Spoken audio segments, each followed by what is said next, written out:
sonriente, que cuando saluda, te aprieta la mano, con fuerza y sin dudas.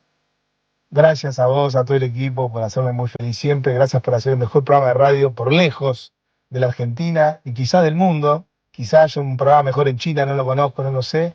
Un abrazo grande a todos, un abrazo Dani. Larga vida a Siempre Soy.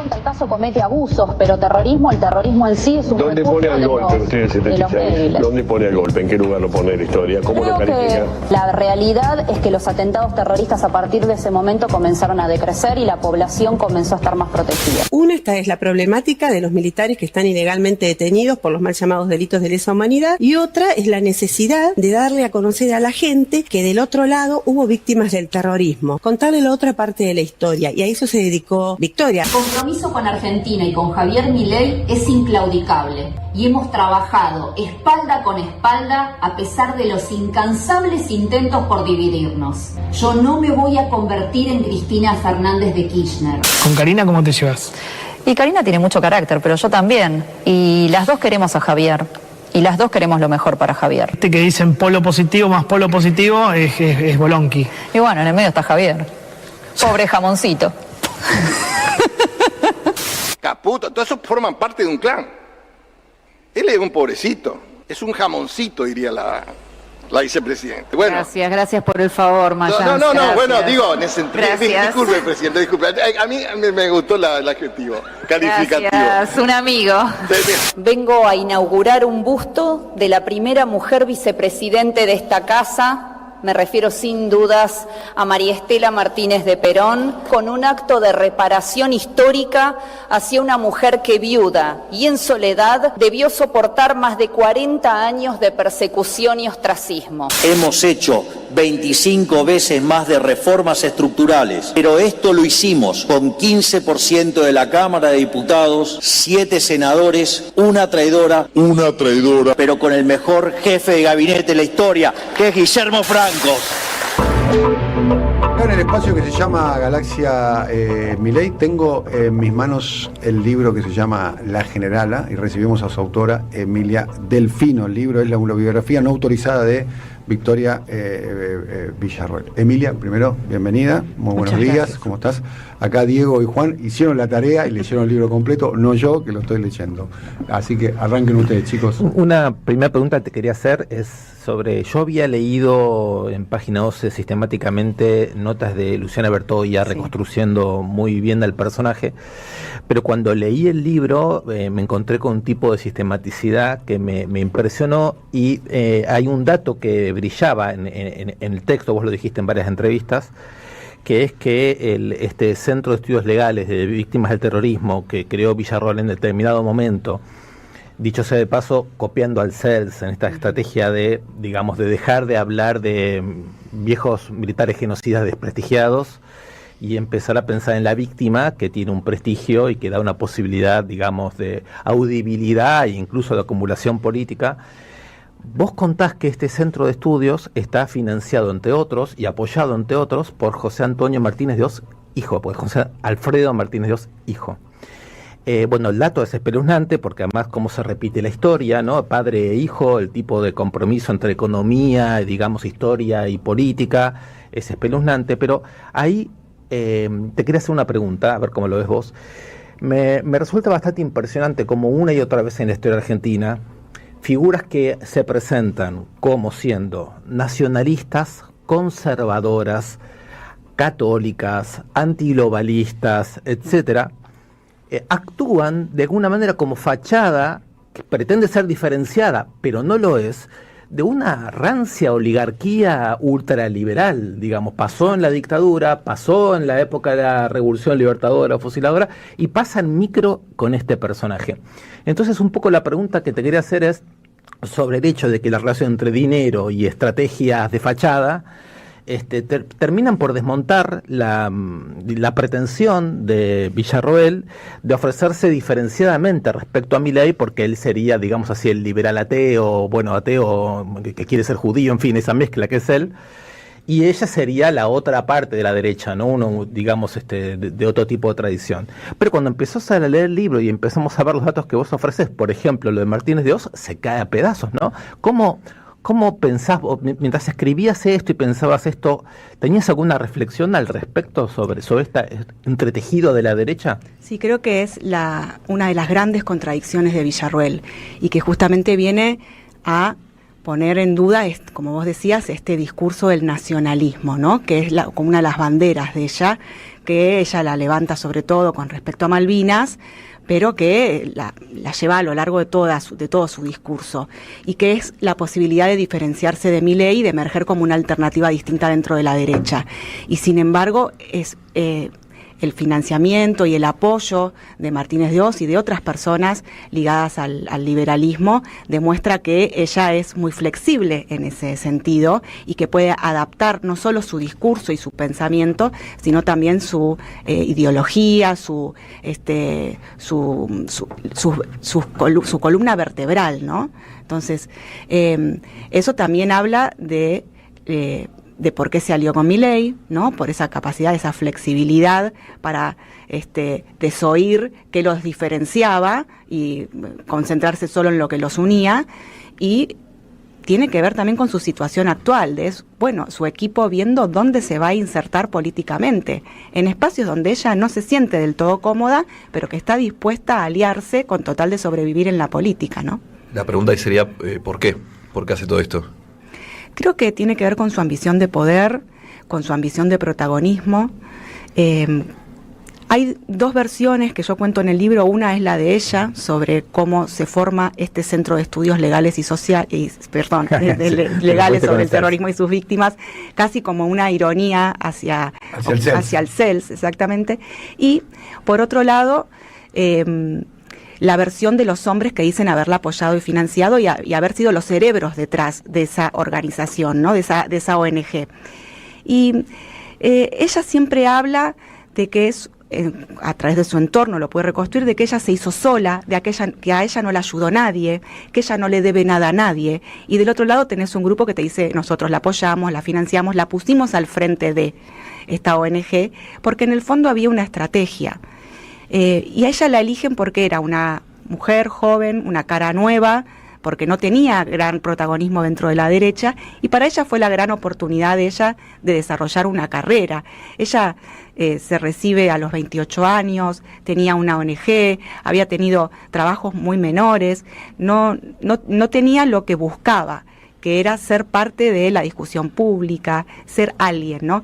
Esta también tiene que ver con esta visión un poco profética, entre comillas, digo profética, digamos, pero épica, si querés. ¿Mesiánica también, quizás? Un poco, tal vez, que le inculca a su padre también, ¿no? De que ella tiene que ocupar un lugar en la vida, que tiene que ser alguien, destacarse y defender esta causa que era tan importante para la familia, ¿no? Te voy con el padre. Una diferencia que salta mucho cuando lees el libro entre Villarroel y Milei, que capaz que uno no la tenía tan clara, pero leyendo el libro aparece, que parecería que Villarroel es todo pasado, o sea, o que el pasado pesa mucho más en la vida de ella. De hecho, en el libro hay mucho del pasado y muy, muy correctamente. Entonces, mi primera pregunta es, ¿en dónde está ese pasado? ¿Hasta dónde la condiciona la familia, la tradición, los mandatos?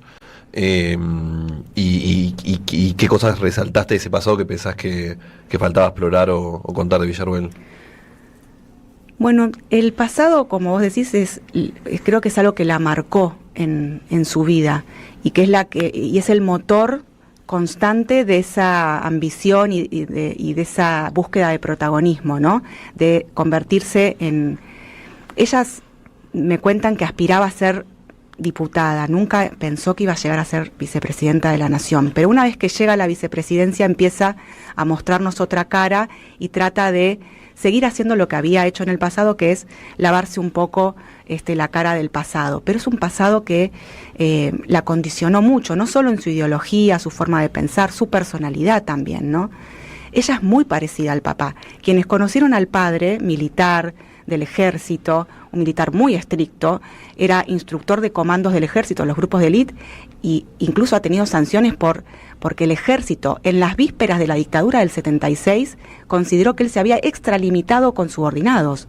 O sea, era tan duro que el ejército de la predictadura, a días de la dictadura, lo sanciona por eso. Un hombre que también buscaba siempre tener protagonismo, diferenciarse.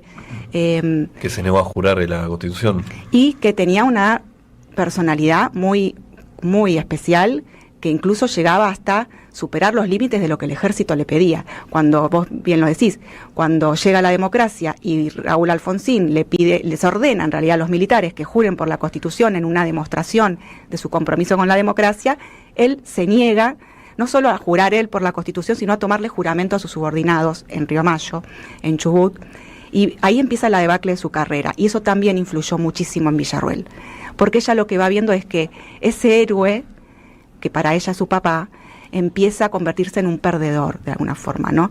Y hay mucha frustración ahí, es un hombre que empieza a combatir contra su propio ejército, administrativamente y políticamente, porque considera que él se tuvo que disculpar incluso por esa, lo obligaron después a jurar, tuvo un proceso interno y en un juicio militar tuvo que después jurar ante el tribunal por la Constitución, digamos, un hombre que fue doblegado en sus convicciones también, no tan estrictas. Entonces, ese traje de perdedor, que yo digo que lo obligaron a vestir al padre, es algo con lo que ella tuvo que cargar toda la vida, y eso me lo remarca mucho Emilio Viramonte Olmos, que era su mano derecha hasta Mayo, cuando me dice, ten en cuenta que ella viene de ese bando perdedor, ¿no? Y que llega a la vicepresidencia, digamos, ¿no? Es el triunfo de una familia que venía perdiendo, y que ella trae el triunfo o la victoria, no solo para su sector, sino para su familia. La que está hablando es Emilia Delfino, es la autora de este libro, se llama La Generala, donde está la tapa de Victoria Villarruel, con una mirada muy, muy desafiante. Cuando surge Victoria Villarruel, de los márgenes, como lo estabas describiendo, igual que Milei, tienen un recorrido mediático muy parecido. Vos hacés un poco todos incubados ahí en el set de Intratables, ¿no? Sí, exactamente. De alguna manera, ¿no? Como un zoológico humano que fue eso, donde fue una gran incubadora de referentes políticos. Y inclusive mediáticamente se lo veía mucho más solvente a Villarruel que al propio Milei, ¿no? Milei era más disruptivo. Voy a poner solamente un ejemplo para que quizá lo podamos distinguir todos. En el debate, frente a Agustín Rossi, estuvo mucho más solvente Villarruel de lo que había estado en el debate con Massa, Milei. el propio Milei, claro, digamos. Y Milei, en las declaraciones públicas, decía, Villarruel se va a ocupar de 3 áreas que eran muy sensibles, ¿no? Que era el área de inteligencia, el área de defensa y el área de seguridad. Lo decía públicamente, ¿no? Se va a ocupar ella de ese tema y demás. Y Villarruel, yo creo que, y te quiero preguntar a vos, a ver qué lo que opinas, que estuviste indagando sobre el tema, creo que hizo un aporte electoral muy importante. Sí. Hay un cálculo que se hace, que son más o menos, a grosso modo, 2.200.000 votos los que aportan los uniformes en la Argentina. La familia militar ampliada. Familia militar y seguridad, digamos, que las policías, claro, la gendarmería, claro, el ejército y la fuerza, 2.200.000, que se podrían tranquilamente identificar con la biografía de Villarruel. Bueno, esto es un poco el recorrido y demás. ¿Qué pasó, digamos? ¿Cuál fue, qué se rompió en el vínculo entre Villarruel y Milei, que era un vínculo que además se parecía que funcionaba hasta afectivamente?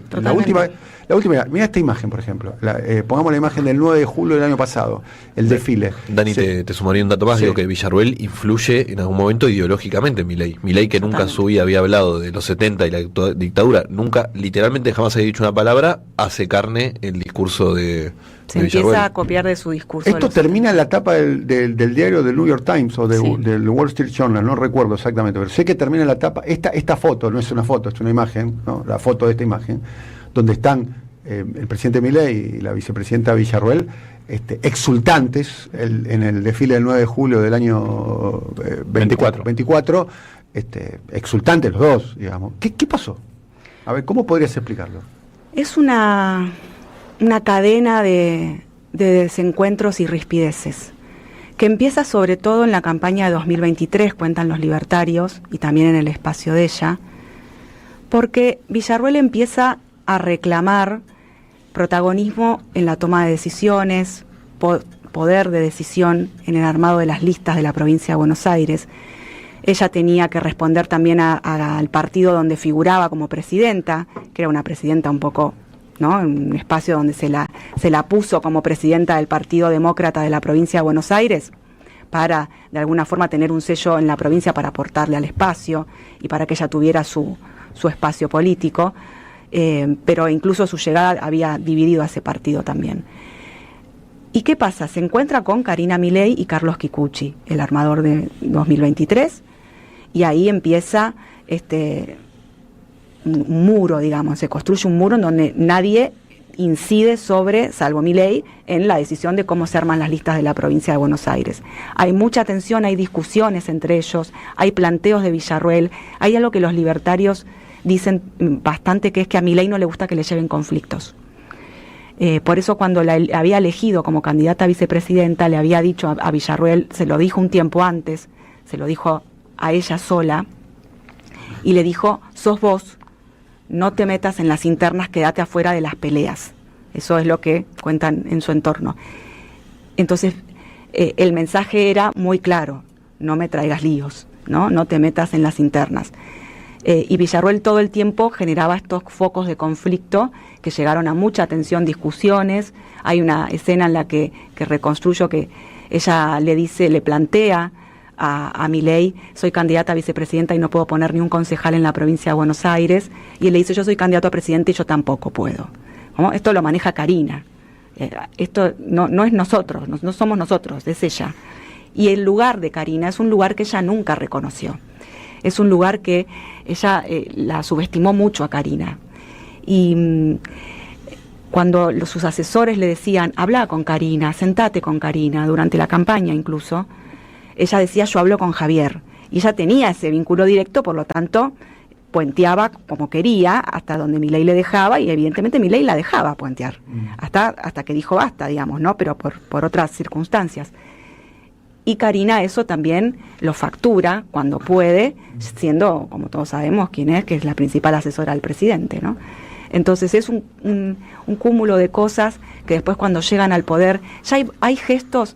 No solo Karina es la que lo acompaña a Milei en el descapotable cuando van de Congreso a Casa Rosada durante la Asunción.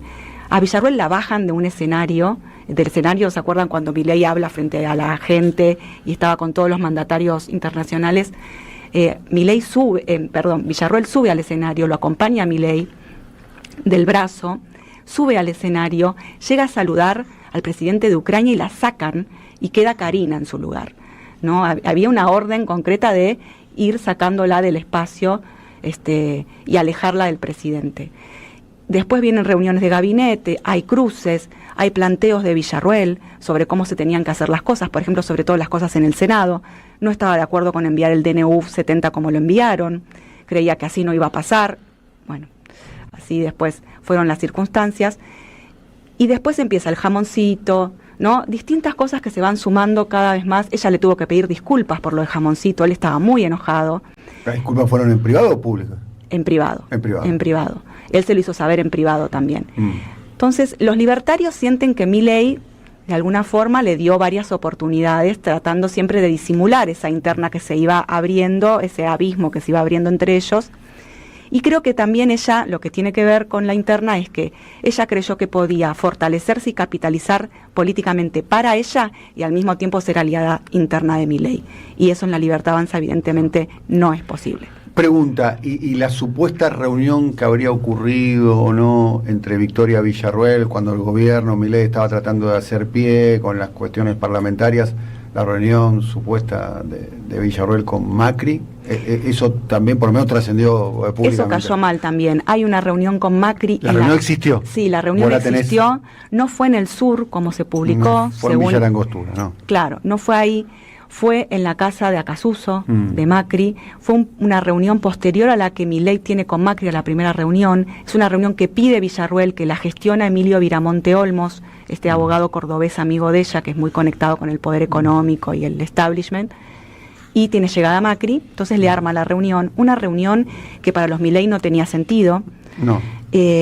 Incluso para el entorno de Villarruel no tenía sentido. Yo, si me pongo en el rol de Milei, puedo pensar que esa reunión es una conspiración, que se juntaron para conspirar. Bueno, Macri le dice a Villarruel, para evitar que Milei se enoje, avísenle a Milei que va a existir esta reunión. Le avisan antes que exista. Antes, y ya el aviso ya cayó mal.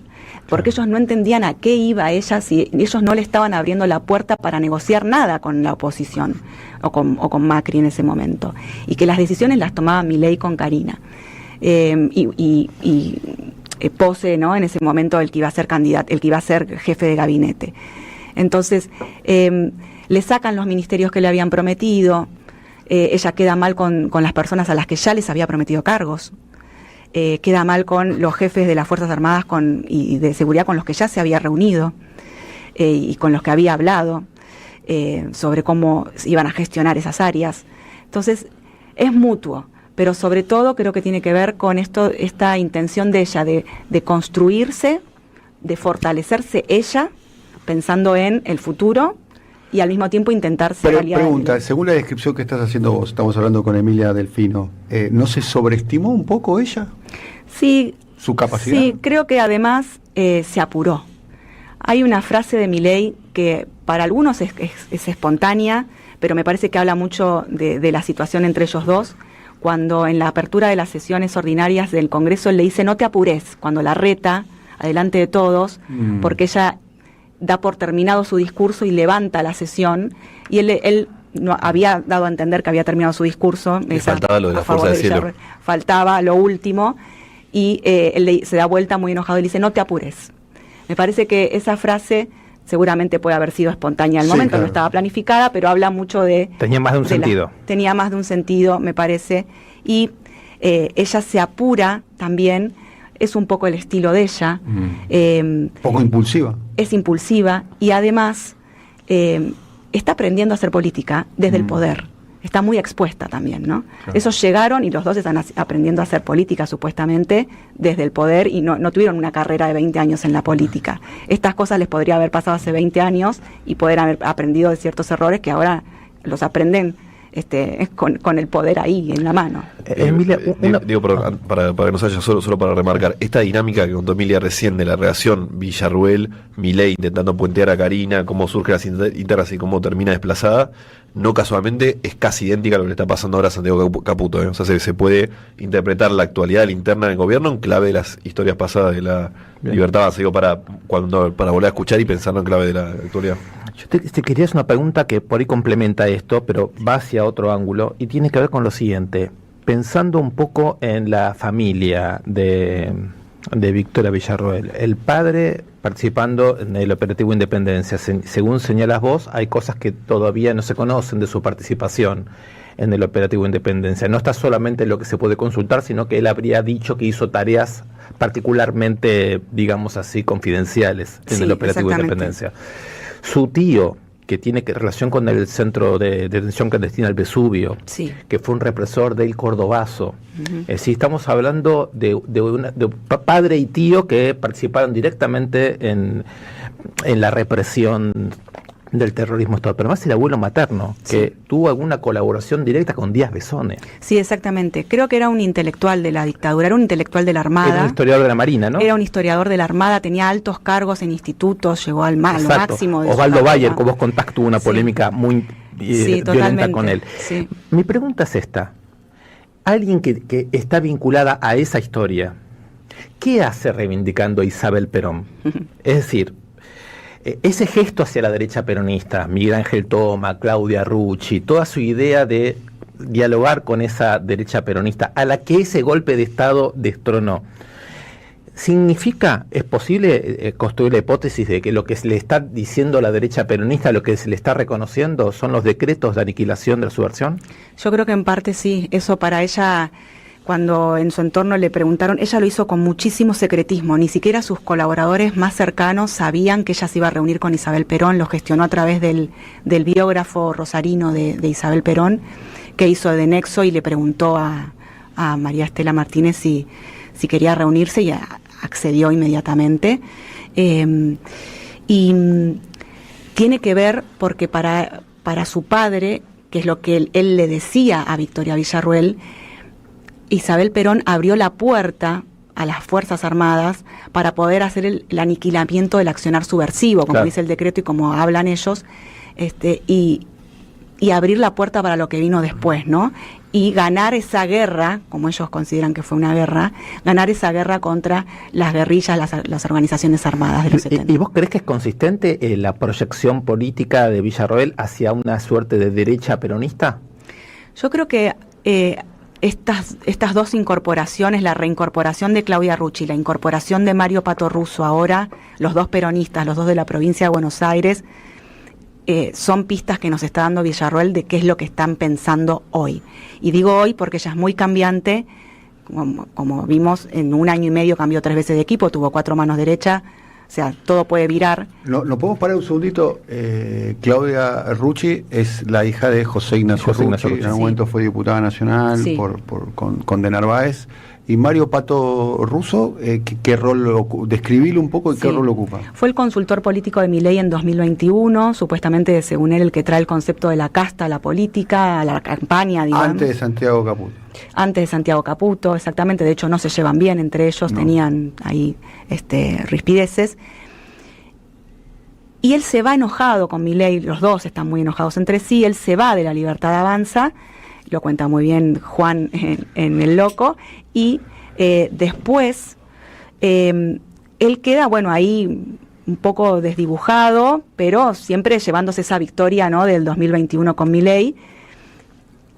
Tiene un paso con Moreno, entre otros, y lo trae Victoria Villarruel a principios de este año a trabajar con ella como jefe de asesores en el Senado. Pero Mario Pato Russo no es un jefe de asesores parlamentarios, es un armador de candidatos y de campañas.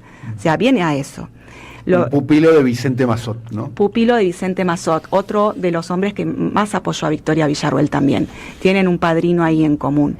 Y Vicente Massot es el hombre que Victoria Villarruel tenía pensado como ministro de Defensa de Milei, ¿no? Que nunca pudo ser porque no le dan esa posibilidad. Es la primera vez que escucho esto, ¿no? Está en el libro contado con detalles. Muy bien. Vicente Massot hubiese sido ministro de Defensa de Milei. Ella se lo llega a ofrecer el cargo, Vicente Massot le dice, lo tengo que pensar. Se vio tentado, digamos, pero nunca le dijo... Gran cuadro intelectual de la derecha. De la derecha, sí, totalmente. Mentor de muchos de los que hoy andan dando vueltas, ¿no? El único periodista acusado por crímenes de lesa humanidad, ¿no? Sí, claro. Director en ese momento de la nueva provincia. La nueva provincia de Bahía Blanca, un hombre también muy bien conectado. ¿Fue funcionario del gobierno de Menem, Massot? Sí, fue funcionario fue funcionario del gobierno. Daba cátedra en el programa Nefta y Grondona acá tanto. Sí, claro. Te vuelvo, perdón, a una de Russo. Yo cuando lo conocí a Russo, mitad 2021, antes de las primeras elecciones de agosto, en un café la 9 de julio, me dijo con total seguridad, Milei va a ser presidente en el 2023, algo que yo lo miré un poco y dije, no creo, imagínate. Entiendo que ahora anda diciendo, la próxima presidenta después de Milei es Victoria Villarruel. ¿Y de esa hipótesis, Emilia?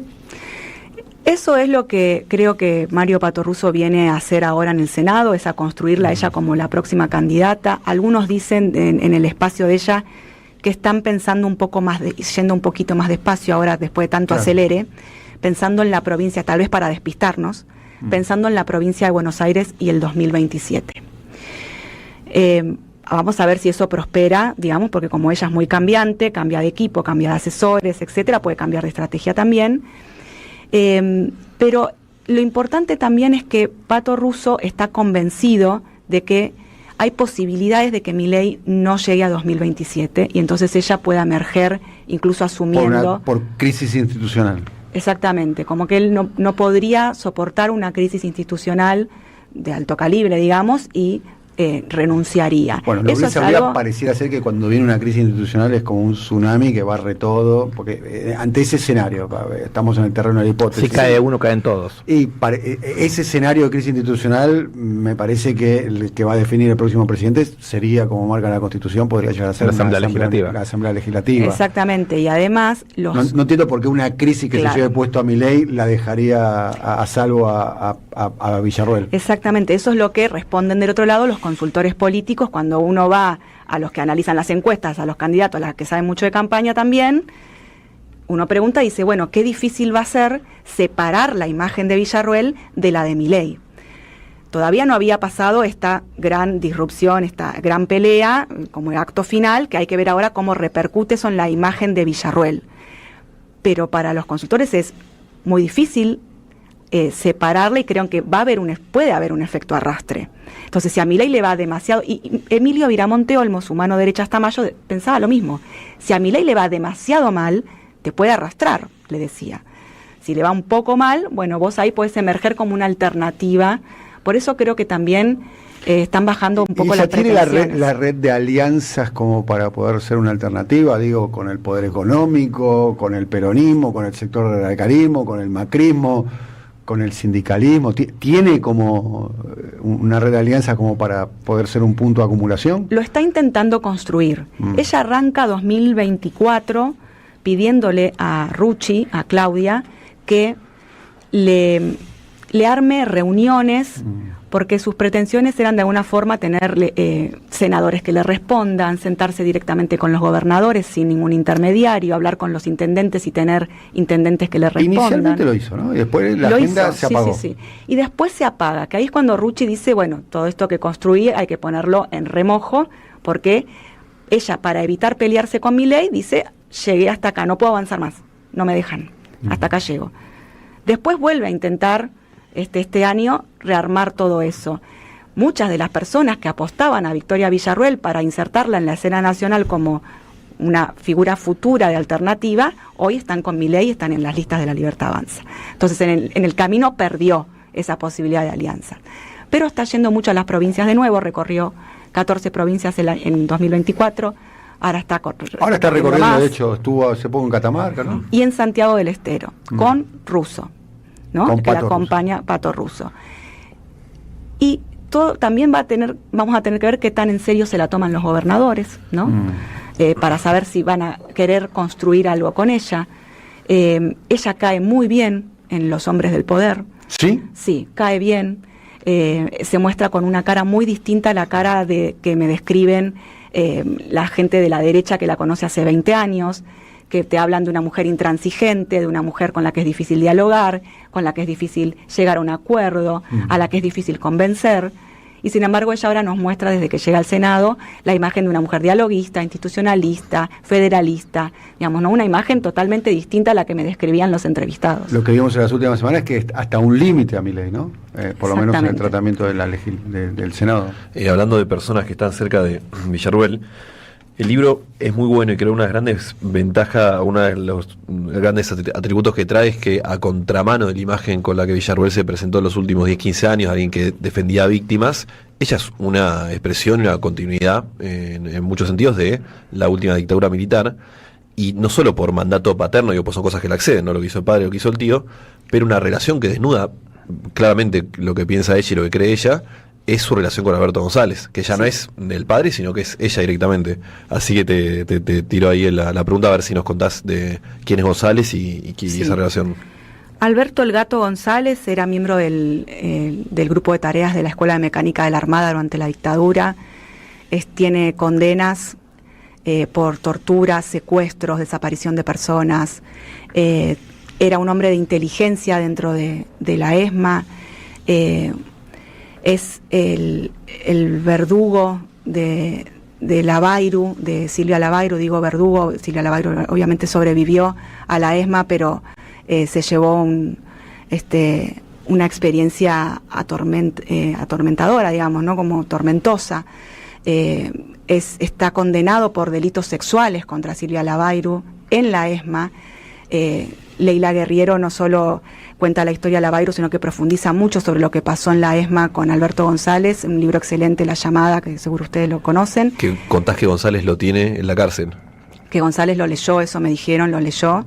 Él sostiene que todo lo que dice la Bayrou es mentira, que todo lo que dice la justicia es mentira, que él no la violó a la Bayrou, que no solo cometía abusos y delitos sexuales contra ella en la ESMA, sino también la llevaba a su casa a tener encuentros con su esposa.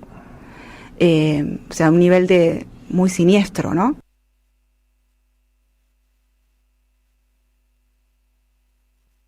Siempre Soy. Subimos la antena. Están pasando demasiadas cosas raras, pero hay una radio que nunca se apaga. No te dejes desanimar. Prende la radio. Prendete. AM530. 20 años. Somos radio. Somos comunidad. En el CUI estudia idiomas con la mejor calidad académica. Inglés, italiano, francés, portugués, alemán, chino y muchos más. Cursos por Zoom o presenciales. Centro Universitario de Idiomas. Certificados y diplomas UBA. Inscribite en cui.edu.ar o llamando al 53 53 3000. En Digit, llévate esa compu que querés. Encontrá tu nuevo celu o descubrí el sonido más potente de tu parlante. Entrá en tiendadigit.com.ar y comprá en cuotas sin interés. Digit. Descubrí lo nuevo. Con tu tarjeta Soy Tigre, descuentos todo el año. Disfruta beneficios en gastronomía, indumentaria, spa, ópticas, productos para el hogar, peluquería, teatro, farmacias y mucho más. Tramitala fácil desde la app Tigre Municipio y empezá a aprovechar todos los beneficios de ser parte. Tigre Municipio. Colección Tapas que hicieron historia presenta su octavo libro.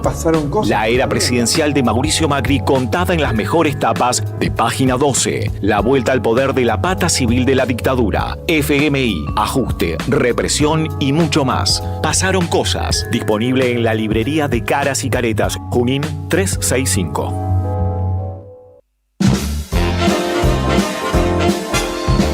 Esta Navidad tenés un lugar en nuestra mesa. El 24 a la noche desde las 22 te invitamos a nuestro programa especial de Navidad. En un año donde nos acompañaste, te acompañamos. A la hora del brindis, encendamos los deseos. Porque somos radio. Somos comunidad. Vení a conocer la provincia de Buenos Aires. Turismo todo el año. Provincia bonita Argentina. Más información en buenosaires.tour.ar. Gobierno de la provincia de Buenos Aires. En Avellaneda seguimos premiando el buen comportamiento de nuestros contribuyentes. Te recordamos que abonando la boleta anual 2026 de la tasa por servicios generales, obtenés el beneficio de congelar tarifas mediante este pago, sin las variaciones mensuales del índice de precios al consumidor. Municipalidad de Avellaneda. Mi lugar. Nuestra casa. La economía no es una ciencia oculta. La información que Rulo de la Torre analiza en Siempre Soy la encontrás en www.motoreconómico.com.ar. Seguí a Motor Económico en todas las redes. Siempre Soy, con Daniel Tonietti. Hay varias cuestiones respecto a Santiago Caputo. Perdón, ¿concentra demasiado poder? No, es falso.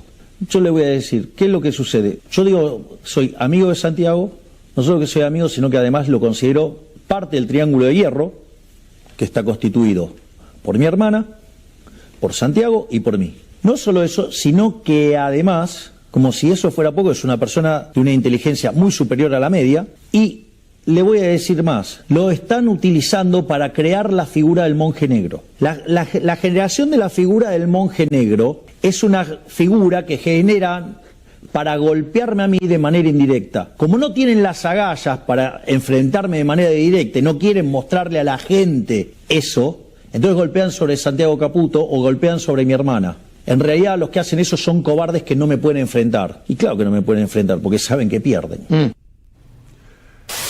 Está aquí con nosotros en este segmento que se llama Galaxia Milei, que tenemos con Diego y con Juan, Manuel Jove, más conocido en el mundo del entertainment como Manu Jove, que junto a la periodista Maya Jastrelblansky son autores de un libro que se acaba de publicar hace algunas semanas atrás, que es un libro que es uno de los libros que más se está vendiendo y más se está leyendo y comentando en la Argentina. El libro lo tengo acá, el título es El Monje, y es una biografía, la biografía política y también en algún aspecto personal, la verdadera historia de Santiago Caputo, el guionista de Milei. Manu, primero muchas gracias por venir. Por favor, un placer. Acá al segmento de Galaxia Milei. Arrancamos con vos, Diego, que has leído y comentado el libro. Primero me asombró enterarme cosas, porque a veces los libros, digamos, periodísticos sintetizan cosas que ya fueron publicadas. Para los que no leen los diarios todos los días tienen utilidad, pero para quien los leemos a veces no hay novedad. En este caso me sorprendió un par de novedades y me gustaría preguntarte por esas novedades, a ver cómo lo ves. Empiezo por una. Me impresionó enterarme que Santiago Caputo es de los Caputo de Dante Caputo, digamos que es un sobrino, y además que no pertenece a la parte más adinerada y de más poder de los Caputo, que viene de una tradición radical, no sé si cabe decir más o menos progresista, como pudo haber sido Caputo y la hija de Caputo, y en fin, ¿no? Toda esa, que estudió en la Facultad de Ciencias Sociales, que es donde estudié yo, que fue militante de la Franja Morada. Es decir, un conjunto de datos que sorpresivamente yo no los conocía, y me dan la idea de que debe haber habido un cambio muy radical en él para pasar de una formación política tan tradicional a pasar a una que tiene un balance muy definitivamente negativo de toda esa tradición y plantear prácticamente todo lo contrario. También me sorprendió que ustedes dicen que cuando estuvo en la Facultad de Ciencias Sociales, él no le fue bien con Sartori, Walter Benjamin, y no me acuerdo quién es el otro, y Laclau, nada menos. Son tres autores que no le fue bien con la lectura, pero en cambio dejó la facultad porque le encantaban las series de televisión, las mitologías que podía haber en plataformas. Entonces, quisiera preguntarte por esta doble asociación que estoy tratando de hacer. Por un lado, viene de una tradición más bien clásica del radicalismo, entre comillas, progresista de la Argentina, y se convierte en alguien que es un operador de lo que yo llamaría la ultraderecha, sí, claro, digamos, de una manera muy cierta. Pero por otro lado, hay un cambio en su formación. No acepta la bibliografía que tiene la universidad y sí acepta las películas de plataforma, y de ahí extrae mitologías, imágenes. Incluso creo que la misma idea de guionista se completa, vamos a decir así, en ruptura con lo que serían los textos de la universidad. Entonces, me gustaría saber cómo ves vos, porque ahí lo que habría es una renovación en términos ideológicos, pero también en términos intelectuales. Aparece una nueva figura que desprecia, creo, yo lo entiendo así, desprecia el fondo universitario y una especie de fondo moderno sobre el cual se ha creado los intelectuales y buena parte de los políticos en el pasado, y se crea un personaje completamente nuevo, insisto en esto, que extrae su imaginación guionista más de plataformas y de series que de los textos, digamos, que han formado a generaciones. Absolutamente. A ver, primero respecto a la cronología de los hechos, está bueno esto que vos marcás. Efectivamente, Santiago Caputo, más allá de la aportación de apellido, digamos, y de que uno asocia el apellido particularmente a el hoy ministro de Economía, ya funcionario en la gestión de Cambiemos, y sobre todo a todavía más alto en la pirámide de poder, Nicolás Caputo, el empresario otrora hermano de la vida de Mauricio Macri, muy poderoso hoy todavía, pero todavía más importante en el gobierno de Cambiemos por esa propia cercanía con el presidente. Santiago Caputo es hijo de Claudio Caputo, digamos, tampoco es que Claudio Caputo era un almacenero, era presidente del Colegio de Escribanos de la Ciudad de Buenos Aires, por ejemplo, era escribano de las empresas de los otros Caputo de esa primera rama familiar, Flavio y Hugo Caputo, y uno de ellos dos falleció, pero que son los titulares de Caputo Hermanos, por cierto, la empresa vinculada con la causa Revolución Federal y lateralmente con el atentado de Cristina, pero su vínculo con esa rama familiar, o el vínculo de su padre eventualmente, estaba más vinculado justamente a lo profesional. Es decir, no era el primo, sino que era el primo que en realidad era el escribano de familia. Exacto, de esas empresas. Y sí había una cercanía mucho más concreta con Dante. Creo que a nivel lazos sanguíneos es más o menos parecido, resuelve mucho todos sus parentescos, muy de familias bien también, llamándose medio primos entre todos, pero no es que pasan Navidades juntos, pero sí había una cercanía en particular de Claudio, incluso siendo más chico, con Dante, con el ex canciller de Alfonsín. Mira, un detalle, una particularidad, en el libro lo contamos. Cuando Dante Caputo viaja al Vaticano como canciller Alfonsín para solucionar el conflicto que se estaba dando con Chile por Beagle, recibe una condecoración como canciller, como representante argentino. Esa condecoración, esa medalla que le dio en su momento Juan Pablo II, estaba puesta como una especie de reliquia en la oficina, en el despacho de Claudio Caputo, en su oficina como escribano. Por cierto, y paréntesis también, el año pasado se cumplieron 40 años de aquel evento, y el gobierno de Santiago Caputo decidió no mandar a nadie por la distancia que estaba teniendo con el Papa Francisco en ese momento, Javier Milei. Y después en la formación radical es también así. El primer trabajo como consultor, más allá de su travesía en la militancia estudiantil universitaria, fue con Paola Caputo, que es la hija de Dante. Paola Caputo también ahí es donde... y ahí es donde también nos gustó y nos entretuvo a nosotros. No sé si vos te encontraste también con esa intención nuestra del libro, de a través de un personaje y eventualmente una excusa que es Santiago Caputo, contar un poco, por supuesto, una trama. Exacto, una trama de la política, una trama del mundo de los consultores, una trama de los tiempos recientes de la política, y de esta conversión, o esta idea de también de la derecha de ir saliendo del closet, o asumirse como tal, cuando uno repasa para atrás en el tiempo, no hace 20 años, sino hace bastante menos, unos 6-7 años, gobierno de Mauricio Macri.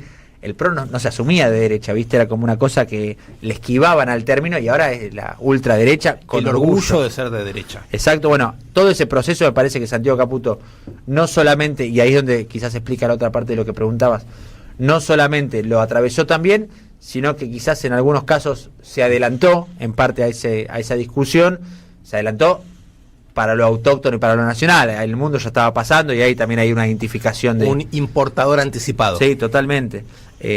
Totalmente. De hecho, también nosotros contamos algo que hasta donde entiendo no había sido muy explorado antes de la publicación del libro, un encuentro que Santiago Caputo tiene con Macri en 2020, tiempos de pandemia, antes de empezar a trabajar con Milei, en la que, y eso explica mucho de la relación tóxica de La Libertad Avanza hoy con el macrismo, me parece, una reunión en la que fue a venderse como un eventual consultor, asesor de Mauricio Macri en una potencial vuelta a los primeros planos de la política, después de perder con Alberto. Santiago Caputo, y le fue a decir: vos tenés que ser el Macri de extrema derecha, el Macri de bigote, el Macri que no le da vergüenza ser y asumirse de derecha, el representante de todo ese sector de la Argentina blanca, entre muchísimas comillas. No el Macri que declaraba que robar basura es un delito, definiendo los cartoneros, que en algún momento lo llegó a decir. Ese Macri, ¿no? Ese Macri. Era un Caputo, Manu, que estaba buscando a alguien bien extremo, ¿no? Vos en el libro contás, y eso es muy interesante, cómo parece que se cruzan los caminos, la fuerza del cielo dirían a uno, entre Caputo y ese outsider que estaba buscando, que intentó con más latón, que no sé si intentó llevarlo a Macri. Manes también, ¿no? Claro, lo que pasa es que también Santiago Caputo, y es otra, me parece, de las cosas que a nosotros más nos entretuvo al momento de investigar esta historia. Santiago Caputo formaba parte de una consultora, la consultora MOU, la consultora encabezada, liderada por Rodrigo Lugones, hijo del hoy ministro de Salud de Mario Lugones. Que vive en España, ¿no? Que está radicado en Madrid, que sigue teniendo no solamente vínculo con Santiago Caputo casi diario, sino que injerencia directa en algunas áreas específicas. Muchos dicen que es el cerebro de MOVE, ¿no? Bueno, hay una chicana que incluso aparece hoy en el mundo de los consultores, que si yo te pregunto, Dani, y mira, ¿quién te parece más jefe a vos? ¿El que va a laburar todos los días a Casa Rosada, que tiene que ver con, el que está en España, con Fabián Wallman y Manu Jove, o el que vive en España y lo sigue desde allá, digamos? O sea, claro, a priori parece más jefe el que te la sigue por WhatsApp la historia, pero es cierto que también eso se explica por la relación que el propio Caputo generó con Milei en términos personales. Y la vocación que tiene Caputo, ¿no? Tiene una vocación de poder, ¿o no?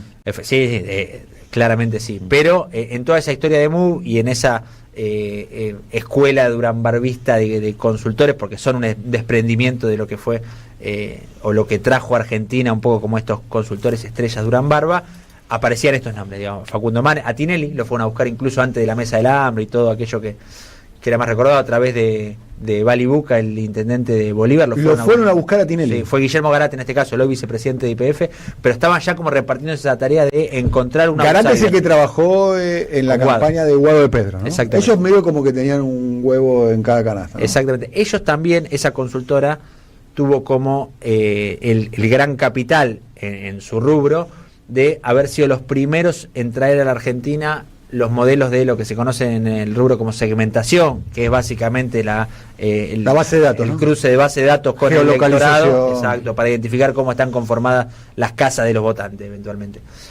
Fueron los primeros en traer eso, así como, y por eso también ahí es donde son las cosas que más me divirtieron del libro, se van cruzando las historias, y por eso es un libro de política más allá de un personaje. La madre de Rodrigo Lugones, que fue quien trajo esa tecnología, si se quiere, a Argentina, es Alicia Justo, la que trajo los Focus Group a la Argentina, era consultora... También radical ella, ¿no? También radical ella, era en ese momento, ahora están divorciados, la esposa de Mario Lugones, muy cercanos al Cotino Siglia, ahí también se vuelven a cruzar con distintas características evidentes, públicas y notorias, los distintos monjes negros, ¿no? Manu, Daniel hablaba de vocación de poder. Si me tuvieras que decir qué es lo que lo mueve a Caputo, ¿cuál es el fin último? ¿Es la caja, es el poder, ese protagonismo, es moldear a Argentina como le gustaría a él, o qué es? No, vos me parece que vas a tener más clara esta respuesta después de todo lo que laburaste con Milei. A veces es difícil a nivel psicológico encontrar esos factores. Yo creo que hay un motor en Santiago Caputo, como me parece todos los que terminan ocupando esos cargos y esos lugares tan sensibles de poder, que se sustenta en el ego. Toda esta idea que por momentos, ahora mientras compartimos las imágenes de lo que pasó con Antonio Becerra la semana pasada, hay mucho de performático, está claro. No es casual que esto que vemos haya ocurrido justamente en la semana en la que la consigna, el eslogan del gobierno es no digamos lo suficiente a los periodistas, no se dio en otro contexto. Me parece que ahí es donde aparece la parte de, y jugando un poco con esta frase de cabecera que ya repite y gastó Santiago Caputo, pero la parte de lo planeado, si se quiere, o la estrategia.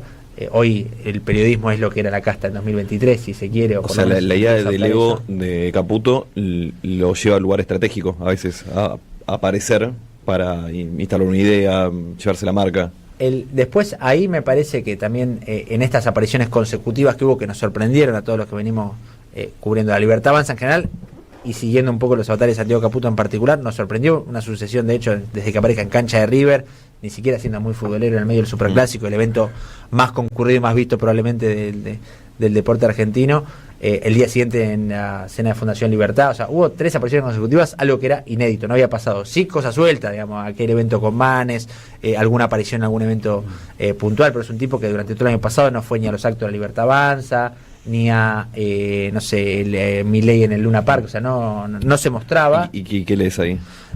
Me parece que hay, desde reclamos internos, para todos los frentes, hay mucho, o sea, al día de hoy, más allá de todo lo que pueda o no aparecer públicamente y las hojas de tinta que gaste su nombre, horas de radio o lo que fuera, sigue siendo un asesor externo, monotributista categoría B, sin firma y por lo tanto sin responsabilidad penal concreta a la hora de eso.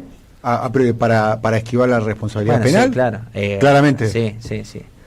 Y para vender esta idea de yo solamente estoy acá como una especie de colaborador externo, amigo, y en pos de un bien mayor que es, bueno, ahí ya entra toda la parte del guionista, el relato y el discurso, ¿no? Pero sí, es una estrategia clásica para eso. Acabas de mencionar, y dijiste además cómo dialogan en el tiempo, otro monje que fue presentado, no me gusta la palabra monje negro, de hecho el título del libro se llama El monje, ¿no? Sí. No el monje negro, que es Enrique Cotino Siglia, ¿no? Si uno hace el recorrido de Nosiglia, y antes de entrevistarte, Manu, por tu libro, estuve repasando un poco eso, se produce el ingreso de Nosiglia como ministro del Interior en el año 1987, después de la derrota del 6 de septiembre del 87, cuando pierde Casella frente a Antonio Cafiero, y emerge gran derrota del radicalismo, el gobierno de Alfonsín, que venía de ganar en el 84 el referéndum, el del Bigle, en el 85 la elección y en el 87 pierden. y se produce lo que se conoció en aquel momento, recuerdo y lo reconstruí, como el blanqueo del Coti Nosiglia, en aquel momento. Que el Coti empezó, que era una figura absolutamente, de hecho, el primer cargo que tiene el Coti era como un cargo menor del Ministerio de Trabajo, y ahí empieza a tejer con el mundo sindical. Y en la prensa en aquel momento, en el análisis político, se lo constituía como un punto de poder, o sea, como el hombre, el operador político en aquel momento del gobierno de Alfonsín. Pero una persona que venía de una trayectoria, tenía una hermana desaparecida, había sido el fundador de ni más ni menos de lo que en aquel momento era la Junta Coordinadora Nacional, tenía un peso territorial y demás. O sea, era una persona con una espesura política, tanto es así que la gravitación política del Coti Nosiglia, me animaría a decir que llega hasta hoy. Hoy sí, aún hay jueces, dirigente político. El radicalismo de la capital, claro, tiene como un spin-off del Coti, permanente, claro, un spin-off del Coti Nosiglia con la figura de Emilio Jacobiti y demás. ¿Cómo dialoga eso? Porque en este caso estamos hablando de alguien que no tiene tradición como militancia política, tiene una tradición muy baja, ¿no? Cree en el radicalismo. Sí, muy vaga. Viene de alguna manera de ser un técnico que medio que trabaja, que puede trabajar para Guado de Pedro, para Patricia Bullrich. ¿Cómo?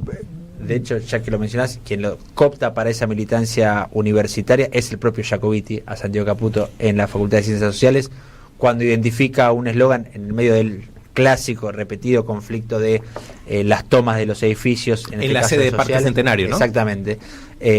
Cuando el radicalismo, con una postura también, por lo menos de los últimos tiempos, histórica, de no tomar, sino la lucha, exponerla en otros ámbitos, y un sector más trotskista de izquierda de efectivamente tomar los edificios, y en esa disputa había un cartel con el que se encontró Jacobiti, que era "el que toma no conduce". Cuando preguntó, le gustó el eslogan, dijo, che, ¿y esto dónde sale? Era Santiago Caputo, digamos, si quiere, como su primer eslogan de campaña, o lo que después se convirtió en su oficio, si se quiere, y de vuelta, enganchando con lo que decís, sí, era un técnico o un asesor a priori sin carga ideológica, o sin carga ideológica a simple vista, que laburaba un día para la coalición cívica como laburó, otro día para el radicalismo como laburó, otro día para el peronismo o para el masismo como laburó también. Él estaba buscando de alguna manera una síntesis de la crisis generada que terminó sintetizando en Milei. Él buscó a Manes, Rodrigo Lugones. El caso de Manes fue Rodrigo Lugones, pero era parte de la consultora, así como Garat buscó a Tinelli. Él trabajó. Él estaban buscando a alguien. De hecho, él trabaja, que ahora le llaman el outsider. Claro. Él estaba buscando un outsider, que podría haber sido Manes. Claro, de hecho, él es el primero de sus socios en probarlo a escala distrital con Amalia Granata. Él fue el estratega detrás de la incursión política de Amalia Granata en 2019, cuando Granata termina sorprendiendo con un buen resultado. Creo que terminó incluso encima de Juntos por el Cambio. A ver, él ve el mileísmo antes del mileísmo. Sí, algo así. Él vislumbra, esto va a sintetizar por... Incluso hay muchos chistes también en el rubro, que en ese momento, en la oficina que creo que tenían en calle Callao, ya de esa altura, este desprendimiento de los discípulos de Durán Barba, Move Group, él en su despacho, en esa oficina, tenía colgada antes de Milei la bandera de Gats, en esta serpiente amarilla tan característica hoy de los libertarios, o que termina siendo cercana a esa idea, antes del Tea Party norteamericano, los seguidores de Trump, los del Brexit, etcétera, las derechas alternativas del mundo que se empezaron a identificar con eso, antes de que Milei fuera una figura sí pública, porque ya era un tipo que gritaba en la tele, está claro, pero marginal y tampoco estaba con una convicción de incursionar en política abiertamente, como terminó pasando. Una pregunta, Manuel, te quería hacer, es esta: es el pasaje del ingeniero Macri al ingeniero del caos. Como dos figuras de ingeniería bastante distintas, ¿no? En este caso Caputo como ingeniero del caos. Vos decís, quizás es el fragmento que a mí más me interesó, decís, acá hay una forma de intervención en la política que es la investigación social.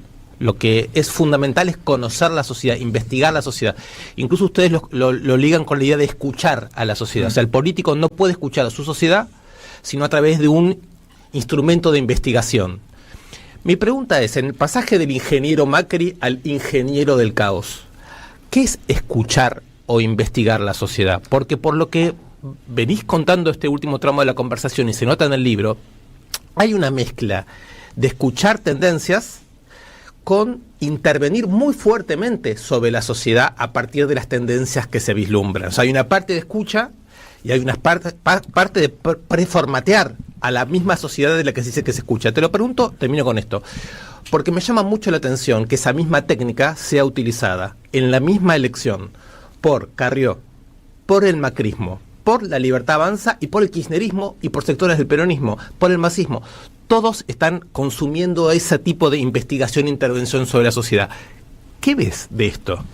Mira, hay una frase que repetía permanentemente en los últimos años con sus clientes, y no solo lo recolectamos de ahí, Rodrigo Lugones, que planteaba, y si querés, en esa diferencia entre el ingeniero Macri y el ingeniero del caos, planteaba que es inútil tratar de convertir a un candidato en lo que se demanda, sino que hay que buscar un candidato que represente directamente lo que se demanda. O sea, es el anti-coaching, si querés, el anti-marketing político en esos términos. La demanda organiza el candidato. Exacto, pero hubo muy Durán Barba, si se quiere, ahí es donde también se empiezan a diferenciar, más allá de que hubo cuestiones más vinculadas a lo estrictamente comercial que lo separaron en su momento, pero empiezan a diferenciarse en la metodología de laburo ellos respecto a quien fue su mentor, con estos ejemplos concretos. Es decir, esta sociedad particular, vamos a, no sé, una localidad específica del conurbano, está reclamando por inseguridad. Bueno, no tratemos de convertir al actual intendente en un especialista en seguridad, vayamos con un especialista en seguridad, digamos. Eso lo fueron llevando en distintos casos. Santiago Caputo tuvo un éxito de ese estilo en, no sé, mira el caso que te cito, Martín Yesa en Pinamar, la primera elección 2015, cuando él llega, que aparte lo conocía Santiago Caputo del mundo Twitter, ni siquiera es que llegaba por otro lado la conexión, pero Pinamar venía de, creo que eran 18 intendentes, no, perdón, había 18 candidatos a intendente, pero había tenido 5 intendentes en 4 años, uno se fue por corrupción, el otro por esto, por aquello, entonces que había hartazgo de la política en Pinamar, o sea, la gente no quería saber más nada, estos tipos nadie no soluciona nada. Yesa tenía 28 años, es efectivamente una cara nueva, lo que necesitamos, bueno, apareció eso como alternativa, pero no quisieron convertir algo que ya había en la cara nueva, sino que fueron a buscar eso. Me parece que ese es el ejemplo de este ingeniero del caos, que de vuelta, importando estas estrategias que ya se estaban dando en el mundo, identificó que había lugar para esto. El otro día, mientras hablaba y muy elogioso del libro, aprovecho para agradecerle a Pagni, lo vinculó con lo que Giuliano de Empoli llama el tecnopopulismo, ¿no? Esta idea de insertarse en la conversación pública, pero sobre todo a través de el mundo digital, a lo que Santiago Caputo también supo hacer muy bien, y además ganó terreno por sobre todo sus colegas. Hoy lo están haciendo todos, está claro. Tardaron todos un poquito más o llegaron un poco más tarde. Pero en el 2023, digamos, todo el arco político consumía la misma técnica política. En el 2023, 100%, buena parte suministrada por los mismos tipos, digamos, lo decía Dani antes, con Garal laburando para Aguado, con Derek Hampton, otro socio de la consultora, laburando para Bullrich, digamos, ya había algo de eso. Es interesante lo que dice Diego, en el sentido de que pareciera ser que Caputo y su grupo trabajan sobre la demanda, y en función de la demanda construyen un candidato, y parece que el vínculo con Milei fue así. De hecho, buscaron a Maslatón, buscaron a Bullrich, buscaron a... conocían la demanda, sabían lo que buscaban. Lo último que me faltaría entender, quizás más adelante lo retomamos, es la manera en que se interviene sobre ese mismo electorado. Interesante lo de Facundo Manes, porque Facundo Manes sería el outsider, pero sería la antítesis de Milei. Hay un paper que Rodrigo Lugo... En vez del loco, el racional. Exactamente. Hay un paper se que busca por el cuervo, se busca por el irracional, y o se sea, ve cómo funciona. Que Rodrigo Lugo hizo circular entre sus clientes, digamos, su mesa chica de clientes, aquellos privilegiados en esa consultora, que se titulaba Peluca o Cerebro. Esto fue en 2021, antes de la elección. Peluca o Cerebro, el presidente del 23. Se llamaba el paper, cuando ya estaba Cerebro Manes. Cerebro representaba a Manes, Peluca ya estaba trabajando Santiago Caputo con Milei, estaba trabajando... De hecho se conocen Manes y Santiago Caputo, sí, claro, ¿no? Laburaba más con Rodrigo Lugo, pero se conocía de esa época, propio de las oficinas, cuando trabajaban juntos, hasta que Manes soltó negociaciones de la reta de por medio, su intención de ser candidato a las presidenciales, seguía trabajando ocasionalmente con... A Milei le sobra lo que le faltaba a Manes, que es vocación de ser, ¿no? Que en política tenés que tener ganas de ser, ¿no? Manu, una de las tesis del libro, interesante, recién hablamos algo, es que parecería haber dos Caputos, ¿no? Uno performático, uno el público, el tuitero, el más agresivo, combativo, y después otro más racional, más castizado, si se lo quiere, que de hecho cuenta una escena muy interesante donde él hace una especie de performance antes de recibir un funcionario que tenía como que bajarle línea, y llena de humo la sala, tira, no sé, botellas, no sé si deja incluso algún bate, ¿no? Algo así. Un bate de béisbol, la daga que creo que fue pública en un momento cuando apareció apuñalando el libro de Marcos Peña, pero sí hay mucho de ese adolescente gamer criado o por lo menos formado después de dejar los libros de la academia con las series o los juegos o lo que fuera, que se refleja hoy en su despacho en la Casa Rosada, que para coronar eso además es provocador, ¿no? Está claramente, entiende cuál es la escena y busca está casi permanentemente rodeado por los tuiteros.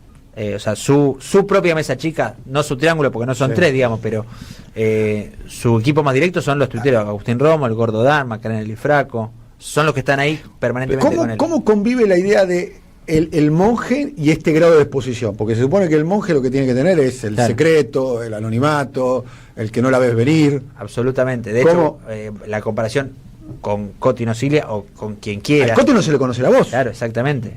Exactamente. Y tampoco es una figura que esté en la conversación pública más allá de los 4 gordos 5 que estamos hablando de política todo el día. Sí. Con Santiago Caputo hay algo distinto. También ya empezó con me parece que a propósito del tecnopopulismo, si querés, ya el primer día de gobierno, cuando Santiago Caputo apenas había sido mencionado con Milei, había tenido un diálogo ocasional porque Milei se lo pasó con Feynman y no mucho más, ya estaba, vislumbrando la platea femenina porque aparecía fumando o no fumando en Casa Rosada. Él ha construido toda una imagen, claro, ¿no? Los Peaky Blinders, el grupo de los Marlboro. Hay un poco de narcisismo, de vanidad. Sí, claro. Pero a ver, de todos los monjes negros de la historia, lo comparaban al principio casi una chicana, en algún momento él se lo puso en alguna de sus cuentas de Twitter, esto de decirle el Rasputín de Milei, etcétera. Sí. Está bien, ninguno de los monjes negros de la historia claramente fue tuitero. O sea, ya hay una novedad ahí y algo inédito en el que está hablando de un tipo que no solamente es un tuitero con todo lo que eso implica para los que estamos más contaminados por ese mundo, sino que además tiene o suele tener, sobre todo en horario nocturno, cierta incontinencia tuitera que todos vemos. ¿A qué le adjudicas la incontinencia tuitera nocturna? Alego otra vez, ¿Solo alego? No me consta, entiendo a dónde vas, me lo han preguntado. No estoy preguntando nada. Y después... me hace acordar mucho al Gordo Casero en un momento también, Alfredo. Sí. Alfredo también tenía. Sí, es cierto. No me consta, y esto no quiere decir que vos hayas implicado nada, solamente aprovecho para responderlo. No me consta algún tipo de consumo, y lo pregunté específicamente si, por ejemplo, fui testigo ocasional estando en Casa Rosada en momentos de celebración del gobierno, donde todo ese piberío que lo rodea, piberío son sub-30 en muchos casos, encabezado por Agustín Romo y demás, festejaban con algún brindis de por medio y Santiago Caputo se quedaba al margen de esa situación. Él tiene una vida familiar, ¿no? Tiene la misma novia de la... 2 hijos. La misma novia de la primaria, ¿no? La secundaria, sí. ¿no? Sí. Una pregunta sobre los tuiteros. Sí. Vos cuando hablas del Gordo Dan, ustedes cuando hablan del Gordo Dan en el libro, hablan del sarcasmo, de la ironía, de un tipo de humor, de una queja además de que el resto no comprende el humor que ellos usan. Me interesa la eficacia que tiene ese humor a la hora, no de escuchar tendencias, sino de intervenir sobre la sociedad, y me interesa sobre todo la siguiente pregunta. La idea de un grupo de poder, que incluso hoy está cerca de los servicios de inteligencia, ¿no? Este manejo de redes que todos sabemos que están haciendo, ¿cuánto tiene de 2.0 y cuánto tiene de facultad de intervenir sobre el mundo analógico en algún momento? Te lo pregunto esto porque entre las figuras, digamos, que no se ven en el poder y que manejan cosas, en los 70s, en un contexto radicalmente distinto, tenemos incluso a López Rega, y no son pocos los que piensan en términos de una AAA 2.0, no física. Es decir, persecuciones, señalamientos, operaciones. Me gustaría saber qué relación ves entre el humor y esta lógica de persecución, porque Luis García, un filósofo cordobés muy interesante, habla de un fascismo cosplay 2.0, digamos, que se ríe de sí mismo y produce una ironía y un humor en su alrededor para poder actuar. ¿Cómo el Gordo Dance es una expresión de eso, ¿no? Diciendo detengan periodistas, y no sabes si lo dice en broma, lo dice en serio.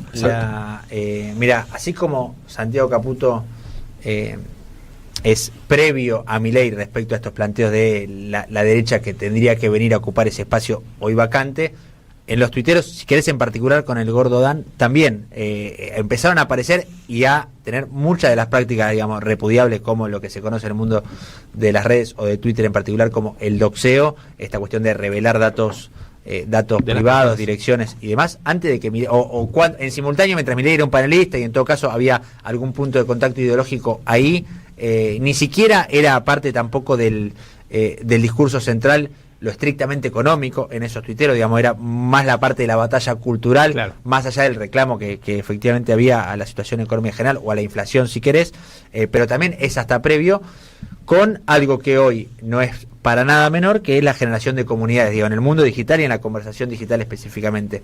Fue de los primeros, casi te diría que en simultáneo, yo como contemporáneo también, porque vi cómo se fue dando esa creación de esas comunidades, en simultáneo empezaba a pasar algo, bueno, hoy se refleja también en la competencia de las audiencias jóvenes digitales, pero con Tomás Rebori y el Gordo Dan, se empezó a pasar algo que generaban esta especie de seguidores, pero no como el fanático tradicional que le gusta un programa, un producto, etcétera, sino con otra carga emocional, incluso si querés, respecto al compromiso que esos seguidores tenían respecto a sus referentes, ¿no? Porque es un tipo como de militancia ligada virtualmente. Sí, claro, pero viste, el fandom, la sociedad más, no sé, hoy estamos todos fanatizados con el Eternauta, bueno, buenísimo, nos compramos mañana una antiparra y salimos, más o menos, pero acá hay otro nivel de compromiso, digo, en cuanto a, desde convocatoria a nivel físico, vamos a hacer esto, el otro, hasta lo que se refleja muchas veces en esto que vos planteabas de, che, este es nuestro eventual enemigo por este rato, vamos todos contra eso, sea a Alejandro Alfi, periodista de Clarín, que se le agarran a 2x3, hoy los periodistas en general, ayer otra cosa, y en el libro incluso están reflejados bastantes de esos eventos puntuales que se le agarraban con un militante de la Cámpora de Tierra del Fuego, porque se había peleado con uno, y eran investigadores del CONICET, todos contra eso, claro, o sea, eventualmente aparecían los enemigos de turno, o sea que ahí también hay un método que precede a Milei, que hoy Milei utiliza, y que Milei, como uno más de los tuiteros, porque en definitiva es un presidente tuitero. Pero la novedad que creo que dice Diego es que eso se transformó en política de Estado. Sí, claro. Exactamente. Sí, claro. Ahora, por eso habla de... modifica la forma del Estado argentino. Ahora el Estado incluye esta tecnología como la tecnología estatal. Bueno, yo le pregunté a alguien que estuvo muy cerca de Cristina, que Cristina fue 2 veces presidenta de la Argentina, le pregunté por Javier Milei, pero le pregunté por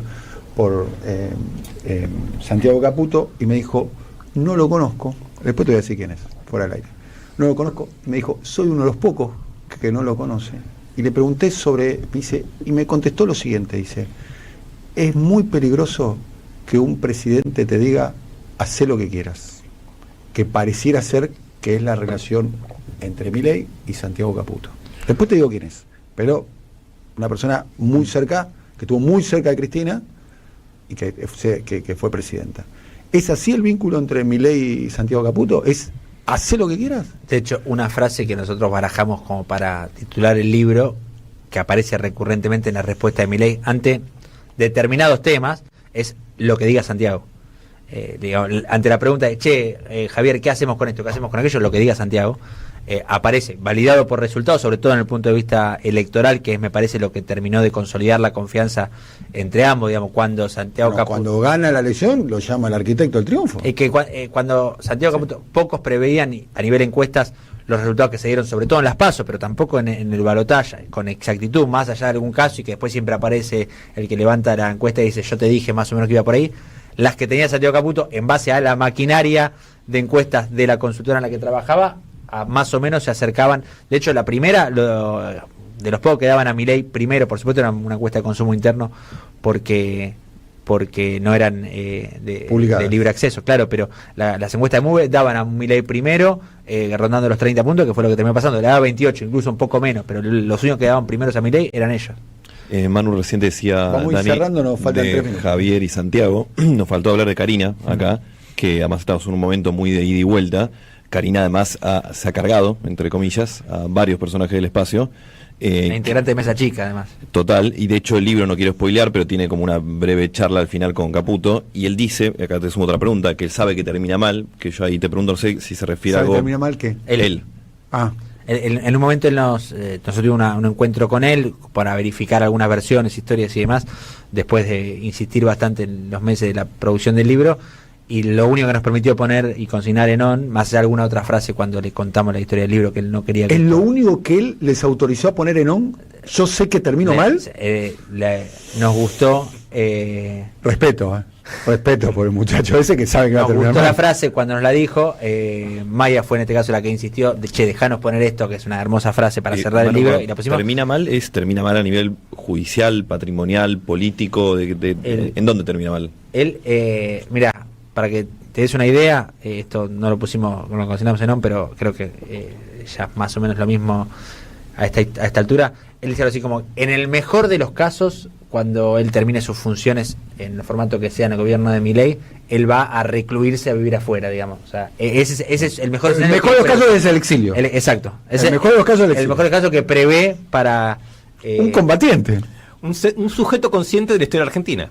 Bueno, también. Consciente de la historia argentina. Ahí también me parece... No es un militar, es un combatiente. Un combatiente. Hay mucho de lo performático, por supuesto, de ponerse en este rol de el que está dispuesto a sacrificarse por la yo causa. No lo conozco a él. Está claro que la lista de personas que lo están anotando como enemigo a él es una lista que todos los días se va sumando uno nuevo, ¿no? De hecho, vamos cerrando, en esa conversación él dice, cierro con esto, dice, yo no soy un libro.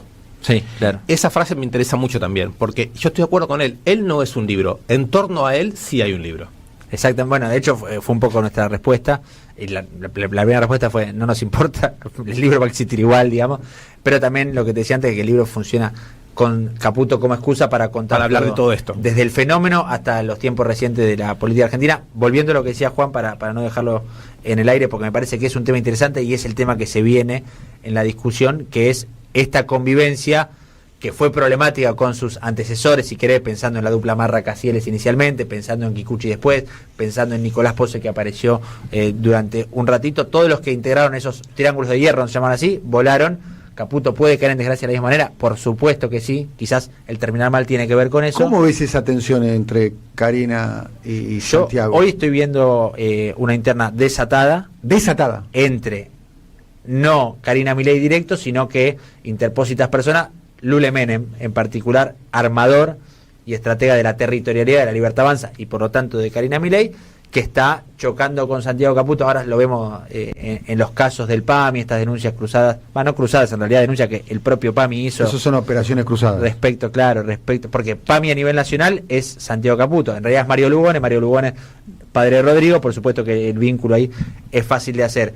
Pero la territorialidad del PAMI, las delegaciones están a cargo de la política distrital de la Libertad Avanza, que está a cargo de Lule Menem. Entonces, los referentes partidarios de la Libertad Avanza en cada una de las provincias son tipos que políticamente responden a Lule Menem. Ahí hay un choque evidente, ¿no? A ver, vamos a pensar de esta manera. La posibilidad de una ruptura entre Milei y su hermana Karina, eso está descartado. Absolutamente. ¿No? Claramente. La posibilidad de una ruptura entre Milei y Santiago Caputo.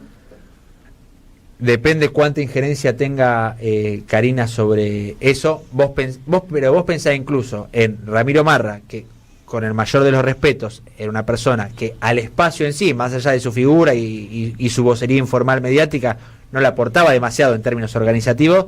Milei lo sostuvo desde que Karina lo hizo la cruz 1 año y medio hasta que efectivamente lo rajaron. Le soltó la mano al final, más allá de que tampoco es que lo iba a defender por lugares, pero hasta le dio un caramelo de madera con el Consejo Asesores Fantasma. O sea, un tipo que tuvo 1 año y medio en la mira Karina Milei y lo sostuvo. Digo, con la particularidad de Santiago Caputo, me parece que tiene por lo menos mucho más sobrevida, incluso a pelearse definitivamente con Karina Milei para con Javier Milei, y también hasta Karina Milei, hasta el propio Lule Menem, hasta Sebastián Pareja, que es la expresión de Lule Menem en la provincia de Buenos Aires, mientras choca con Agustín Romo, que es la expresión de Caputo en el mismo distrito, identifican que, ni hablar en año electoral, que Santiago Caputo, otra cosa es que corra o que suelte responsabilidades, pero que Santiago Caputo hoy se corra o se exilie, como anticipa que puede pasar en su vida, generaría un problema grueso para la Libertad Avanza. Los secretos que debe tener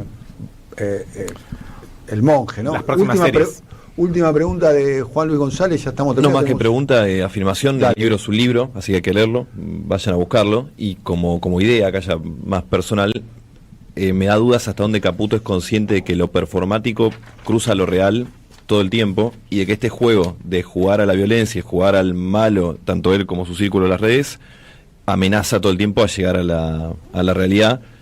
Lo digo para decir, creo que es un juego peligroso. Ahí esto es mi sensación, ¿no? Creo que es un juego peligroso que puede llegar algún día a lo real. No sé hasta dónde él es consciente, yo creo que es consciente que juega con eso, pero como hablamos varias veces de la diferencia entre el mundo real y tuitero, nada más lo quería dejar asentado. No, me parece muy interesante esta figura que absorbe una cantidad de problemas. Creo que está muy bien el libro en el sentido que los devuelve como problemas de la sociedad. Bien, el libro ya va por su 3ª edición, ¿no, Manu? La segunda está, iba a decir en librerías, está en eso o agotándose. y se está reimprimiendo la tercera. Sí. Tuvieron un encuentro con Santiago Caputo, ¿no? Un encuentro, día del cumpleaños de Maya, aparte. ¿Cuándo fue ese encuentro? Fue, no quiero mentirte, pero fue, entiendo que en noviembre del año pasado. ¿Te puedo preguntar dónde fue? Sí, fue en el libro hay un epílogo en el que está contado cómo fue ese encuentro. Fue en una oficina que está en el centro porteño, no en la Casa Rosada, en otro contexto. ¿Cuánto duró? Casi 3 horas, 2 horas y pico. ¿Grabaron el encuentro? No. Él no aceptó. No nos permitió grabar el encuentro, tampoco nos permitió consignar en on nada de lo que hablamos ahí. Fue básicamente para verificar historia. Por supuesto que siendo 2 periodistas que cubrimos la coyuntura, apareció para hablar de qué pasaba o no esa semana. ¿Leyó el libro Santiago Caputo? Asegura que no, yo no lo termino de creer. ¿Vos crees que lo leyó? Sí, de su entorno también hablé con gente de su entorno que lo leyó también, digamos, quienes trabajan en la diaria con él y quienes tienen un vínculo de amistad con él, sus socios, algunos de sus socios de la consultora, por ejemplo, que no solamente me dijo lo leyó, sino que me verificó algunas historias que ya contábamos que eran de esa manera. Manu, te agradecemos mucho que hayas venido. Manu Jove, primer invitado de Galaxia Milei. De Galaxia Milei. Este es un segmento que nos ocupamos de y no de dijimos Milei. nada de Ferro Quilmes, o sea, fíjate lo. No dijimos nada de Ferro Quilmes, porque él es oriundo del Principado de Quilmes. De donde viene el compañero Enzo. El compañero, ¿qué Enzo? ¿Cómo? ¿Compañero Enzo? Duarte. Ah, Enzo Duarte, sí, Bueno, claro, acá otro representante quilmeño de la profesión, Pablito Lapuente, laburó. Pablito Lapuente trabajó mucho acá con nosotros, amigo y compañero Pablo Lapuente y demás. Bueno, gracias Manu, felicitaciones para vos, para Maya también, que es la coautora del libro. Gracias querido Juan.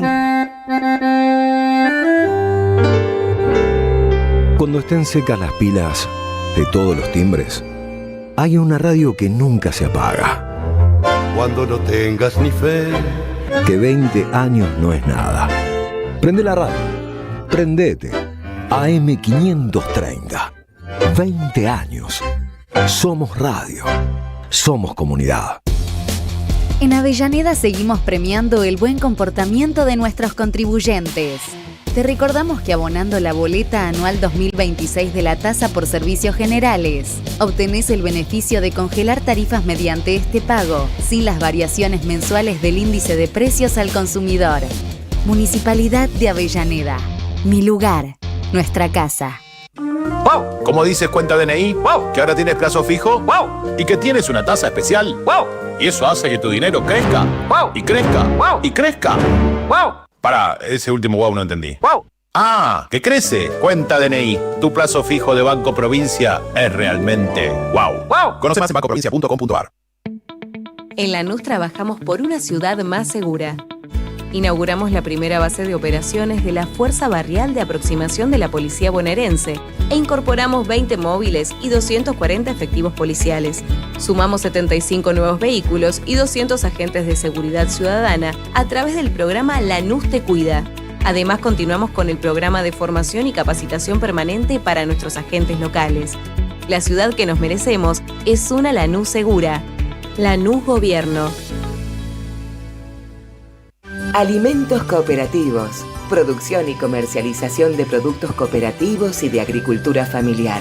Envíos a todo el país. Por pedido, envía tu mensaje al 11 34 31 2928. Seguinos en Instagram como @alimentoscooperativos. El sabor que te acompaña es Café Bantú.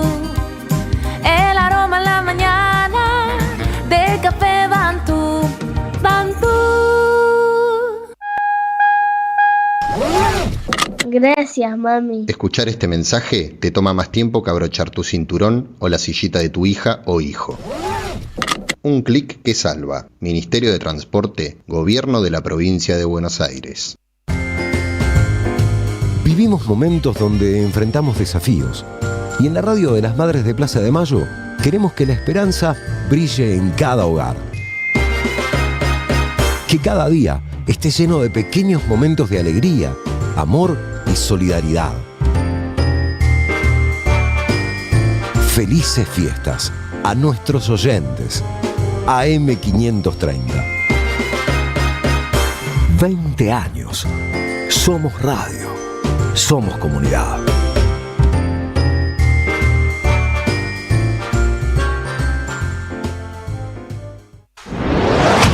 Quiero ser muy claro, pido humildemente perdón no solo por las ofensas de la propia Iglesia, sino por los crímenes contra los pueblos originarios durante la llamada conquista de América.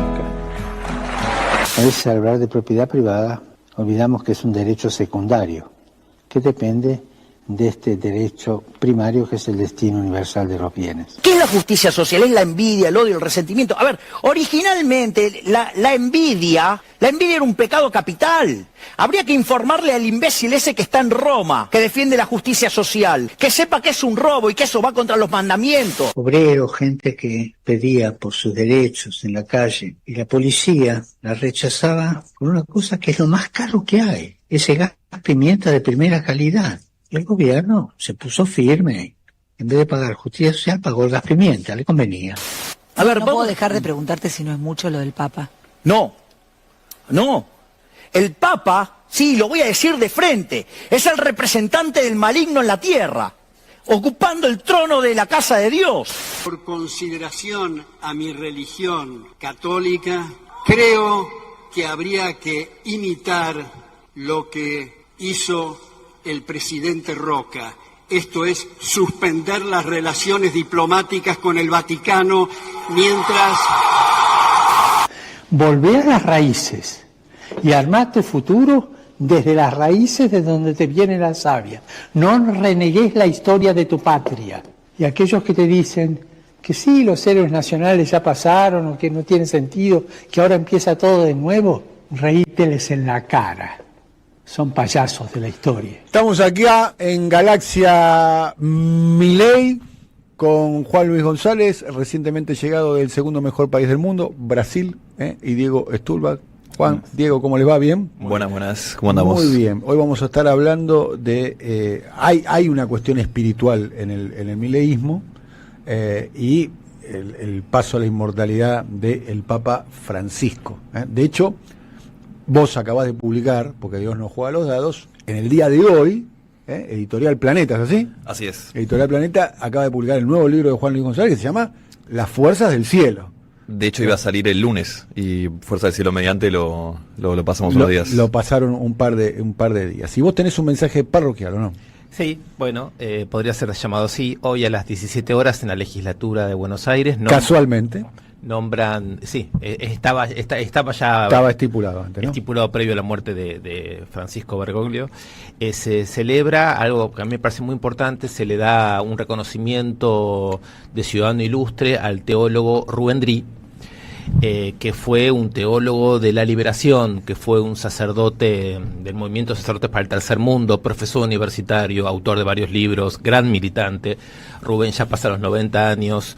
Está lleno de personas que fuimos alumnos suyos o que trabajamos con él o que militamos con él o que lo han conocido en barrios. Él tuvo actividad en el Chaco, estuvo también en Italia, así que me parece que es una actividad para los que puedan ir extraordinaria y para los que no, creo que saberlo es muy satisfactorio. Muy bien.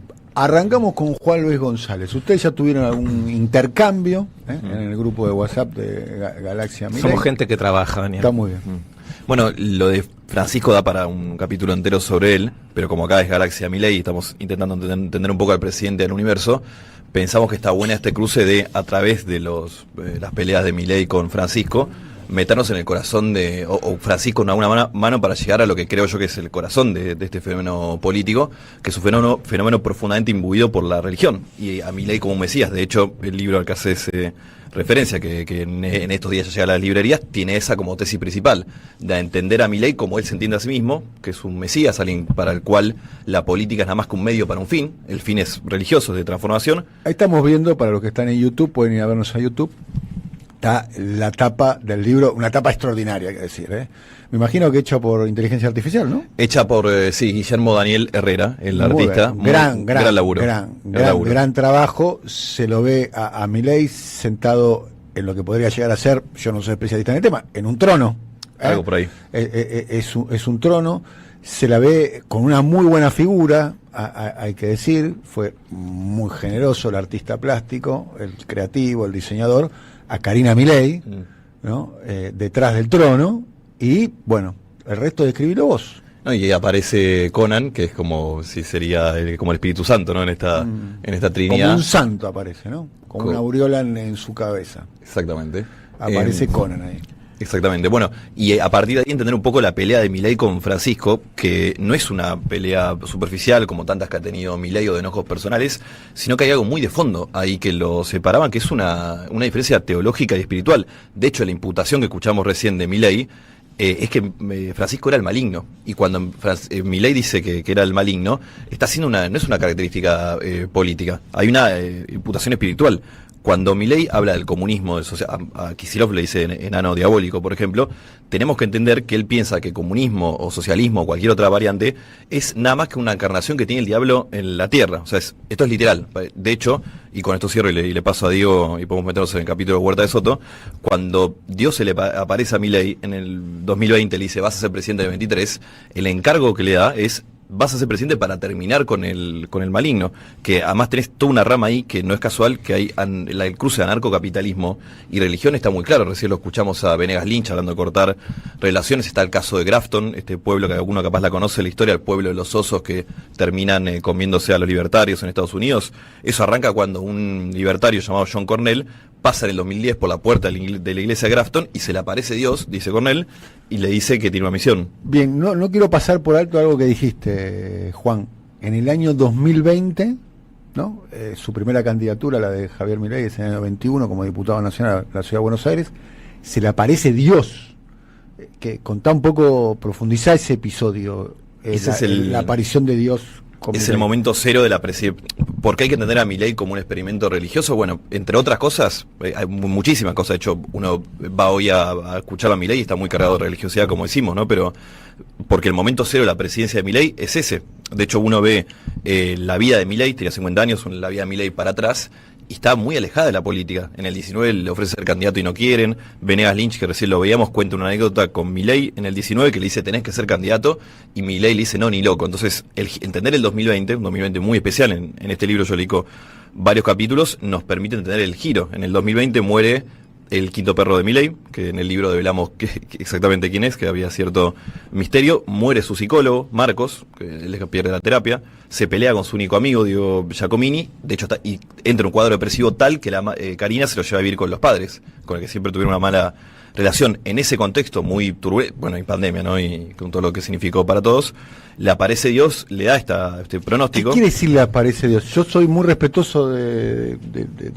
la fe de las personas, pero ¿qué sería le aparece Dios? Hay varias historias que cuenta Milei. Una es que cuando muere Conan, nos vamos a remontar a Conan, cuando muere Conan es la desaparición física, dice Milei, se va a sentar al lado de Dios y de ahí le pasa el mensaje. Entonces, si vos seguís la burocracia celestial, es Dios Conan, Conan Karina se entrena cuando muere Conan para hablar con animales vivos y muertos, Karina Javier.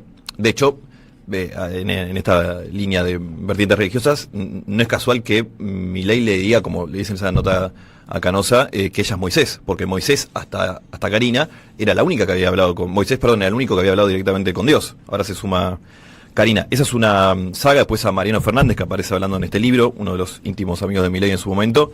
Milei le cuenta que vio 3 veces la resurrección de Cristo. Uno sospecha ahí que llevado por Dios, pero bueno, hay un momento cero donde esto lo ves como un experimento religioso, y yo digo, es interesante en estos días ver desde ahí la diferencia con Francisco. Todo esto que estamos viendo de Milei en estos días, de que viaja a Roma, de que tiró un tuit, yo creo que no es el Milei real. Muchas veces Milei, como él dice, Milei es loco pero no boludo, dice él mismo, y uno ve, por ejemplo, Milei hizo 420 tweets desde que se murió el Papa hoy, entre retweets y tweets de él, le dedicó uno al Papa, un retweet de la oficina del comunicado de la oficina, y 418 al culo de Mandril, en Mandril y no sé qué. Ayer no fue a la misa de la que fue parte de gente de gobierno. Bueno, hay una cierta actuación, pero hay un tema muy de fondo. Hay una diferencia teológica de fondo y también un tema jurisdiccional. No pueden ser los dos el representante de Dios en la tierra. Y además, bueno, lo hablamos con Diego de la línea esta Huerta de Soto de Milei, ¿no? Este mentor de Huerta de Soto, intelectual español, inspirador de Milei, ¿no? De hecho hay un video dando vuelta donde Huerta de Soto, como un fan, un believer de Huerta de Soto. Como es él cuando admira. Cuando admira a alguien que lo hace Sí, lo hace profundamente. Es complicado el asunto, ¿no? Porque, vamos a decirlo así, los no católicos vemos a los católicos, los no creyentes ven a los creyentes de una manera en que siempre... Este Huerta de Soto, ¿no? El que estamos viendo ahí. Este Huerta de Soto. Bien. Digo que siempre hay un dilema, en el sentido que por un lado, por supuesto, el respeto, y por otro lado aparecen fenómenos que uno se pregunta si son respetables. Estoy pensando en Milei, ¿no? En una cantidad de acting, de actuaciones vía Jesús 3 veces. Uno no sabe si eso es un tema de respeto o es un tema de interrogación sobre su situación personal, afectiva y hasta psíquica, ¿no? Pero no me interesa nada meterme con eso, sí me interesa meterme con lo que dijo recién Juan, que es el correlato teológico que tienen las posiciones políticas y las posiciones históricas. Este correlato teológico, en el caso de Francisco y de Milei, es más que evidente, sale a la luz inmediatamente. El mero hecho de que Francisco pueda haber sido llamado papa peronista ya nos da una idea que hay una conexión directa entre política y ciertas posiciones teológicas. Yo recién lo nombré a Rubén Dri, que fue teólogo de la liberación, esto es una teología latinoamericana que incorporaba una concepción, por ejemplo, del marxismo. Francisco y otros fue parte de lo que se llamó teología del pueblo, que es una teología que tiene una cierta comprensión de la historia y de la política basada justamente en la idea del pueblo, no de la clase social, etcétera. Esta participación de lo teológico político en el mundo moderno es muy llamativo porque nosotros queremos vivir en un mundo ateo en donde la religión es una cuestión privada de las personas, y Francisco es un líder que muestra hasta qué punto no es tan sencillo el asunto y la espiritualidad es una fuerza que interviene muchas veces en política. Digo, perdón, ahí lo comparte con Milei. Claro, lo que me llama mucho la atención de Milei es que yo, en parte leyendo un capítulo de tu libro, noto que en Milei hay un aspecto pagano. Es decir, el hecho de que un perro muerto pueda ser un mediador no es algo, digamos, que los conservadores católicos que están a su lado puedan aceptar y tomar por bueno. Más bien le deben pedir que se silencie, ¿no? Personas que están diciendo que la familia así es reproductiva, no les debe gustar decir mis hijos son perros, digamos, ¿no? Te puedo contar una anécdota en ese sentido que en el libro está. El día que asume Milei, viste, hay una misa interreligiosa. Villarruel hace la misa y cuando están saliendo, Villarruel, en ese momento todavía una relación cercana con Milei, lo agarra a García Cuerva, arzobispo de Buenos Aires, le pide hablar 5 minutos en privado y le dice que está muy preocupado por el estado espiritual y emocional del presidente. Le dice, el presidente es muy frágil y ahora se va a ir, hablando de religión, se va a ir el rabino Axel Wani, se va a ir a Israel, y Villarruel, yo no sé si con maldad, con astucia, con qué, le pide a García Cuerva que asuma esta representación espiritual en Milei, que uno puede ver ahí la sospecha de también traerlo a Milei a un catolicismo más tradicional, ¿no? Si sí. Bueno, fíjate que decís Villarroel y uno se acuerda de la ruptura lefebrista del catolicismo. Si nombrásemos a Laje, que es un ideólogo del grupo, aparece Opus Dei. La presencia de las distintas presentaciones de la teología y de la religión son muy fuertes en política. Lo que me llama mucho la atención en Milei y en estos videos que vimos es el tipo de lectura que él hace de este señor que estamos hablando, Jesús Huerta de Soto, que si uno busca en el 17 tiene una conferencia que está dirigida a Francisco, es una discusión ya con Francisco Papa, en donde Huerta de Soto dice que en realidad Dios es libertario. Él no es un teólogo, es un académico y es un empresario, Huerta de Soto, pero empieza a explicar qué quiere decir que Dios es libertario. Dios es libertario porque deja ser, Dios es libertario porque finalmente gobierna sin Estado. Por supuesto, Dani, parto del respeto, ¿no? Pero es un respeto que no puede suspender la facultad crítica. Uno empieza a leer esos textos y dice, pero es un artificio extraordinario, es acomodar la teología de una manera muy directa a una comprensión del mercado y a un funcionamiento del capitalismo para contraponer una teología a otra. Y ahí me parece que es muy interesante el enfrentamiento entre teologías, entre maneras de procesar la trascendencia del mundo, porque hay una que está justificando de manera muy instrumental, directa y sin espesor una idea de acumulación como signo de que Dios acompaña. Y del lado de Francisco, yo creo que estamos ante una complejidad muy grande desde el punto de vista teológico, porque Francisco, Bergoglio, cuando es nombrado Papa, hay un reconocimiento de la Iglesia Universal de una teología latinoamericana, de una teología del pueblo, de una teología, me animaría a decirlo así, que surge o que termina de concretarse o que termina de universalizarse a partir del 2001, de la comprensión fina que tiene Bergoglio de las transformaciones de la sociedad capitalista en América Latina cristiana, de lo que pasa con el trabajo, con la juventud, lo que pasa en los barrios, lo que pasa en las villas, lo que pasa con el narcotráfico. Ese tipo de tematización teológica es lo que es reconocido por la Iglesia Universal o por la Iglesia Romana. Ese aspecto me parece muy interesante, porque ahí el aparato teológico está leyendo transformaciones sociales y es capaz de provocar voluntades. Por ejemplo, la voluntad de la Iglesia de ir hacia el pueblo, digamos, pueblo que a su vez está rivalizado por el evangelismo. Me parece que quiero con esto sumar dos cosas. Primero, la inconsistencia de la posición teológica de Milei, pero sobre todo la idea de que tras los proyectos políticos y este tipo de discusiones existe un enfrentamiento teológico-político si quieren, y que es de proporciones y que eso aumenta también la incerteza de qué es lo que va a pasar con la sucesión de Francisco. No cualquier teología daría lo mismo a un papado o a otro, es decir, a la participación de la Iglesia como universal en el debate que existe hoy con las formas de fascistización, de neoliberalización. No daría lo mismo que ocurre una cosa u otra, ¿no? Es muy interesante esa línea para mí de la de Huerta de Soto y Milei, es la clave para entender a Milei. O sea, hay una lectura ahí. ¿Qué dice Huerta de Soto? Para aquellas personas que quizás no lo tengan muy presente, Juan, si tenés que definir o tienen que definir el pensamiento de Huerta de Soto. Uno lo imagina, bueno, lo que uno escucha, lo que escuchó es muy conservador, más ligado tipo Opus Dei, digamos. Yo te digo dos frases, textuales, literales. Dios es libertario, Dios creó al hombre creativo y empresario, Jesús nunca pagó impuestos. Son frases literales de una conferencia que gira en torno a estas frases. Lo que hace es buscar citas en torno a estas tres ideas. No sé vos qué te acuerdas del texto. Que en esa línea hay una entrevista muy famosa, Milei, en esto que es loco pero no boludo, varias veces en entrevistas está a punto de confesarle al mundo su verdad, que él se cree un elegido de Dios, siempre sabe frenar ahí a última instancia. En algunas de las 3 o 4 veces que habla de sus pruebas de que hay una cosa sobrenatural sucediendo con él, una vez en Radio El Mundo, donde retoma a Huerta de Soto y dice que Dios es libertario, lo estoy citando a Milei, en Radio El Mundo, el Estado es la encarnación del maligno, por eso es malo el Estado, es satánico. Esa es una definición profundísimamente espiritual. Y Milei lo toma tipo plagio del texto de Huerta de Soto. Inspirado en Huerta de Soto, y en esa misma charla donde él dice que tiene pruebas de que Dios existe. O sea, dice, tengo pruebas de que Dios existe, y como tengo pruebas, te digo que esto es así. Entonces, esta clave no es solo para entender cómo Milei llegó a la presidencia, hablamos en el minuto cero, sino que uno va a ver las cosas que hace y dice Milei. Y esto para mí es central, porque por más que los seguidores de Milei no piensen literalmente que él es un mesías, la narrativa del gobierno está construida a través de la idea de un ellos versus nosotros, que existió siempre o muchas veces en la historia de la humanidad, pero que en este caso está constituida por algo espiritual que nos define. De hecho, Milei dice esto es un enfoque moral, es la lucha del bien contra...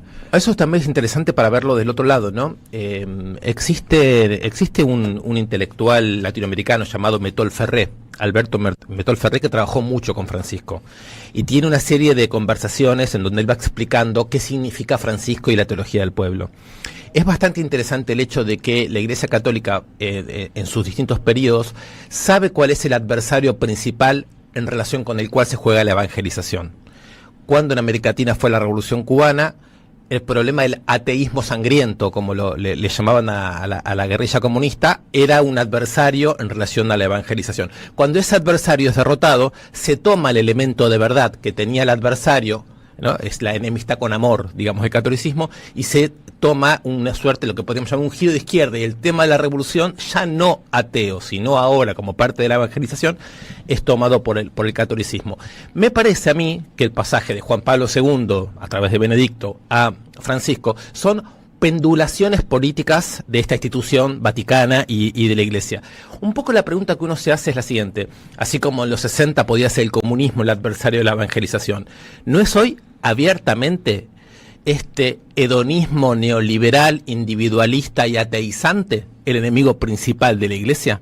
O sea, ¿no fue Bergoglio electo como papa precisamente por este tipo de adversidad teológica? ¿No fue una lectura astuta, inteligente y profunda de la Iglesia en pendular hacia ese sector porque este era el enemigo? Pregunta que podríamos hacer ahora. ¿Considerará el Vaticano de acá adelante que este enemigo sigue siendo el adversario principal? Eso es un gran interrogante que se hacen todos por estas horas, casualmente donde se está debatiendo cuál va a ser la impronta, un poco hablábamos más temprano con Enrique Juliana, que es solamente estamos en el terreno de las especulaciones. En el caso mío, tampoco soy un especialista en el tema. ¿Cuál va a ser el próximo papado, ¿no? Si va a profundizar el camino recorrido, señalizado, balizado por Francisco, si va a haber un impas, va a ser un interregno hacia otra cosa, si va a haber un retroceso, esas tensiones existen al interior de la Iglesia. Hay una cuestión, y lo conversábamos en el día de ayer, y creo que podemos dedicar los minutos que nos quedan a hablar de la figura del Papa Francisco. Yo creo que es una figura que ha sido muy trascendente, no solo para la historia argentina. Yo creo que ha tenido más impacto afuera de los márgenes de la Argentina que en la propia Argentina. Claramente creo que ha tenido más trascendencia y más, entre comillas, éxito afuera que acá en nuestro país.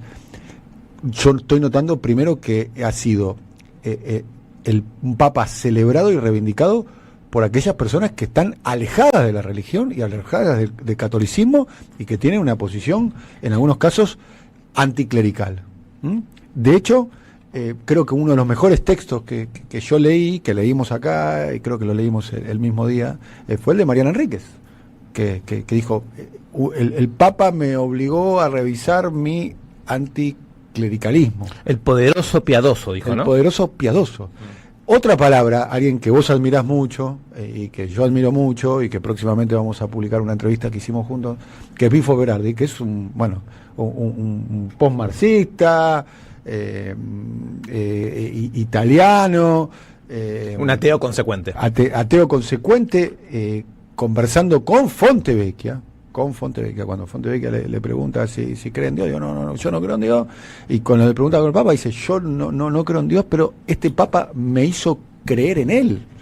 Estamos hablando de Bifo Berardi, alguien que no se caracteriza, para decirlo de un modo elegante, por su optimismo, digamos, y por su creencia, sí, ¿no?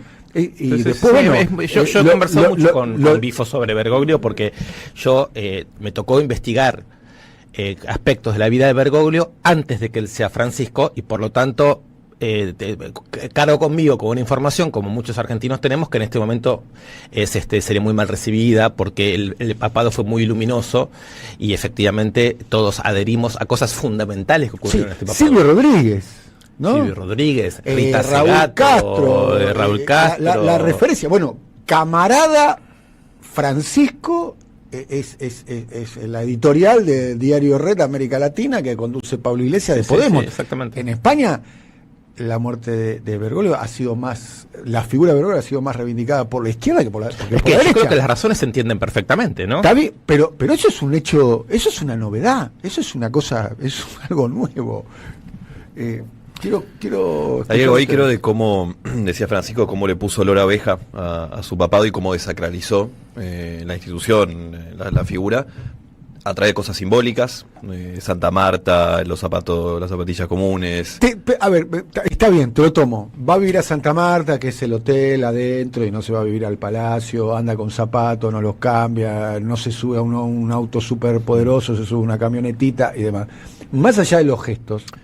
No, recontra, pero digo... Pero además ha tenido gestos de carácter político, digamos. Pero la línea frente a los conflictos armados, el genocidio en Gaza. Por supuesto. Para darte uno del cual la mayoría no se hace cargo. Y el tema de los migrantes, que es absolutamente central. Su última participación no fue en ese sentido, ¿no? Con Vance. La primera va a Lampedusa, claro. Y la última se junta con Vance. Absolutamente central. Exacto. Y su apoyo a movimientos populares, la agenda global de los movimientos populares. A ver, yo creía en el 2013, como muchísima gente en este país, que este papado estaba organizado, como fue Juan Pablo II contra el bloque socialista, que iba a ocurrir lo mismo respecto a la situación del movimiento social y de los gobiernos progresistas en América Latina. Yo pensaba que era un papa de derecha, porque Bergoglio antes... Bueno, aliado a Thatcher y Reagan, claro, en esa faena, ¿no? Pero acordémonos lo que era el 2013 en el momento en que se eligió Bergoglio. Bergoglio era antikirchnerista, organizador de la oposición, estaba su trágica participación en la dictadura, los casos Llorio y Yalix, y una cantidad de cosas que no vale la pena ahora revisar, con tiempo lo haremos. ¿Te puedo hacer un asterisco ahí? Sí. Ayer hablaba con Guillermo Olivieri, que fue secretario de culto de los gobiernos de Néstor, Cristina y de Alberto, y él propone interpretar esos años de Bergoglio como alguien que tenía muy claro que quería ser papa y que estaba trabajando para tal, y que se acomodaba políticamente a lo que la curia y los que iban a votar en el cónclave más o menos querían, ¿no? Como una lectura... Es que es otro rasgo de Bergoglio que no se puede ocultar. Él sí tuvo mucha claridad política y mucha claridad respecto a cómo ejercer el poder. Sí, con respecto a la tensión con el kirchnerismo, yo creo que hay gran responsabilidad también de los dirigentes kirchneristas, y la figura de Néstor seguramente, y la figura más de Néstor quizás, y la de Cristina en menor medida. Vínculo que se reconstruye rápidamente. Después del 2013. Después del 2013 se reconstruye rápidamente. Y habría que también decir cuáles fueron las palabras de Jorge Bergoglio cuando muere Néstor Kirchner. Habría que revisarlas hoy y reinterpretarlas hoy con el paso de la historia. Pero hubo una tensión ahí que era muy difícil de entender. Había un sector del kirchnerismo que interpretaba que Bergoglio, creo yo equivocadamente, lo digo ahora, quizás lo pensaba antes así, que era el jefe de la oposición. Sí, bueno, pero eso lo pensaba Carrió, lo pensaban los radicales, lo pensaba muchísima gente que se reunían con Bergoglio en contra del kirchnerismo. Ahora, el tema es que en el 2013... Estela Carlotto, Eve de Bonafini, Pérez Esquivel, no solo el kirchnerismo, es decir, el mundo de los derechos humanos, acepta esta conversión o esta evolución o este arrepentimiento o esta novedad, o llamémoslo como querramos, por el cual Bergoglio no va a enfrentar a los movimientos progresistas, sino que le va a dar un lugar importante a la agenda de los movimientos populares en medio de la globalización capitalista. El haber entendido eso rápido y el haberse sumado rápido a esa posibilidad que no estaba anticipada, creo yo, por el Bergoglio previo, es una cosa que hay que pensarla, tiene una doble cara y tiene mucho interés. Una cara es la derrota de las izquierdas. No existió estos años voceros de una izquierda mundial, europea, latinoamericana, con la calidad, la profundidad y la influencia de Francisco. Por lo tanto, una buena parte del progresismo encontró ahí una posibilidad de mantener abierta una agenda que de otra manera se hubiera cerrado trágicamente. Y por otro lado, el péndulo de la Iglesia, que supone haber elegido a Bergoglio y haber elegido a Francisco, es un péndulo, llamémoslo así, hacia un cierto progresismo digamos, hacia la doctrina social, hacia la crítica al capitalismo financiero, ese tipo de cosas que Bergoglio escribió, teorizó. Yo tengo acá conmigo Evangelii Gaudium, que es del 13, y es un texto impresionante, de gran calidad respecto de este giro. Bueno, cuando plantea que la propiedad privada no tiene que estar encima de, tiene que ser la propiedad social, caramba, sí, decir esto hoy es... Yo quiero señalar eso, Daniel, quiero señalar el hoy. Quiero decir eso hoy. Es muy relevante.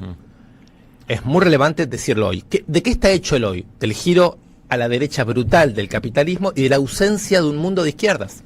Y una izquierda más preocupada por las cuestiones de género y de raza que no por las cuestiones de clase. Bueno, Bergoglio también preocupado por cuestiones de género y de raza, afortunadamente. Sí. Todas estas pero cosas no solo eso, que señalamos que nos parecen positivas son para nada casualmente, y volviendo un segundo al gobierno, las cosas que alejaron a los sectores más conservadores. De hecho, si vos ves la Libertad Avanza desde que nace hasta hoy, y sobre todo hoy, está nutrida por el Opus Dei. Márquez arranca en el Opus Dei, claro. Laje tiene vínculos con el Opus Dei. Estudia hoy ahí en Navarra. El juez que pusieron la Corte Suprema venía de ahí, y uno puede sospechar más. Tenés el efebrismo y tenés una pata evangélica fuerte. Hoy tenés dos diputados de la Nación que son pastores. Bien. Así como creo yo que Néstor Kirchner, en la crisis casi terminal que tenía el peronismo en el año 2003, revitalizó y fue el gran renovador del peronismo, recordemos, esto lo contaba Enrique Juliana, en la crisis, recordemos que Ratzinger es el primer papa que renuncia en 600 años. Se murió hace 3 años, estuvo 10 años siendo papa emérito. 10 años más de vida después de que renunció, o sea, vivió 10 años más. Y renuncia básicamente porque era un cordero rodeado de lobos. Acá Enrique Juliana contó, entraban a los aposentos y le afanaban los documentos y los publicaban. O sea, Francisco Bergoglio asume en una profunda crisis de la Iglesia Católica y la revitaliza, ¿no? La primera cuestión que todo el mundo, yo estuve leyendo mucho sobre ese tipo, la primera cuestión es que el tipo del primer día manda él, o sea, el que se hace cargo de la administración, o sea, no es solamente un pastor o un teólogo, sino que asume la gestión de la Iglesia. Tanto es así que termina nombrando 90 cardenales, de los cuales hay algunos tienen 45 años y fueron nombrados con 40. Ahí, Daniel, hay un acierto de la Iglesia al nombrarlo a él, porque lo nombran por esos dos rasgos que la Iglesia buscaba, que es poder de mando y giro hacia las masas. Esas y lo logra. Cosas, claro, lo logra, porque hoy es una iglesia más poderosa de la que cuando asumió Bergoglio. Exacto, pero me parece importante saber que ese era el mandato de la Iglesia. Es importante porque hay que saber si este mandato sigue estando o ahora el mandato Vamos a ver. Vamos a ver. Lo que esperamos todos, ojalá, esperamos todos que venga un papa que profundice el camino de Francisco. Pero además del deseo está el análisis, la lectura, ¿no? Sí. Y la lectura creo que no va a pasar eso. Por eso digo, la Iglesia no va a pasar. Es pendular. Es pendular, hay que ver cuestiones. Claro. También es cierto, es pendular, pero recordemos que asumió en una crisis. Asumió una crisis que se puede revitalizar y que Bergoglio la revitalizó a la Iglesia. Querido amigo y compañero Juan, lindo programa. Nos estamos yendo. Gracias, querido amigo y compañero Silvio Soler.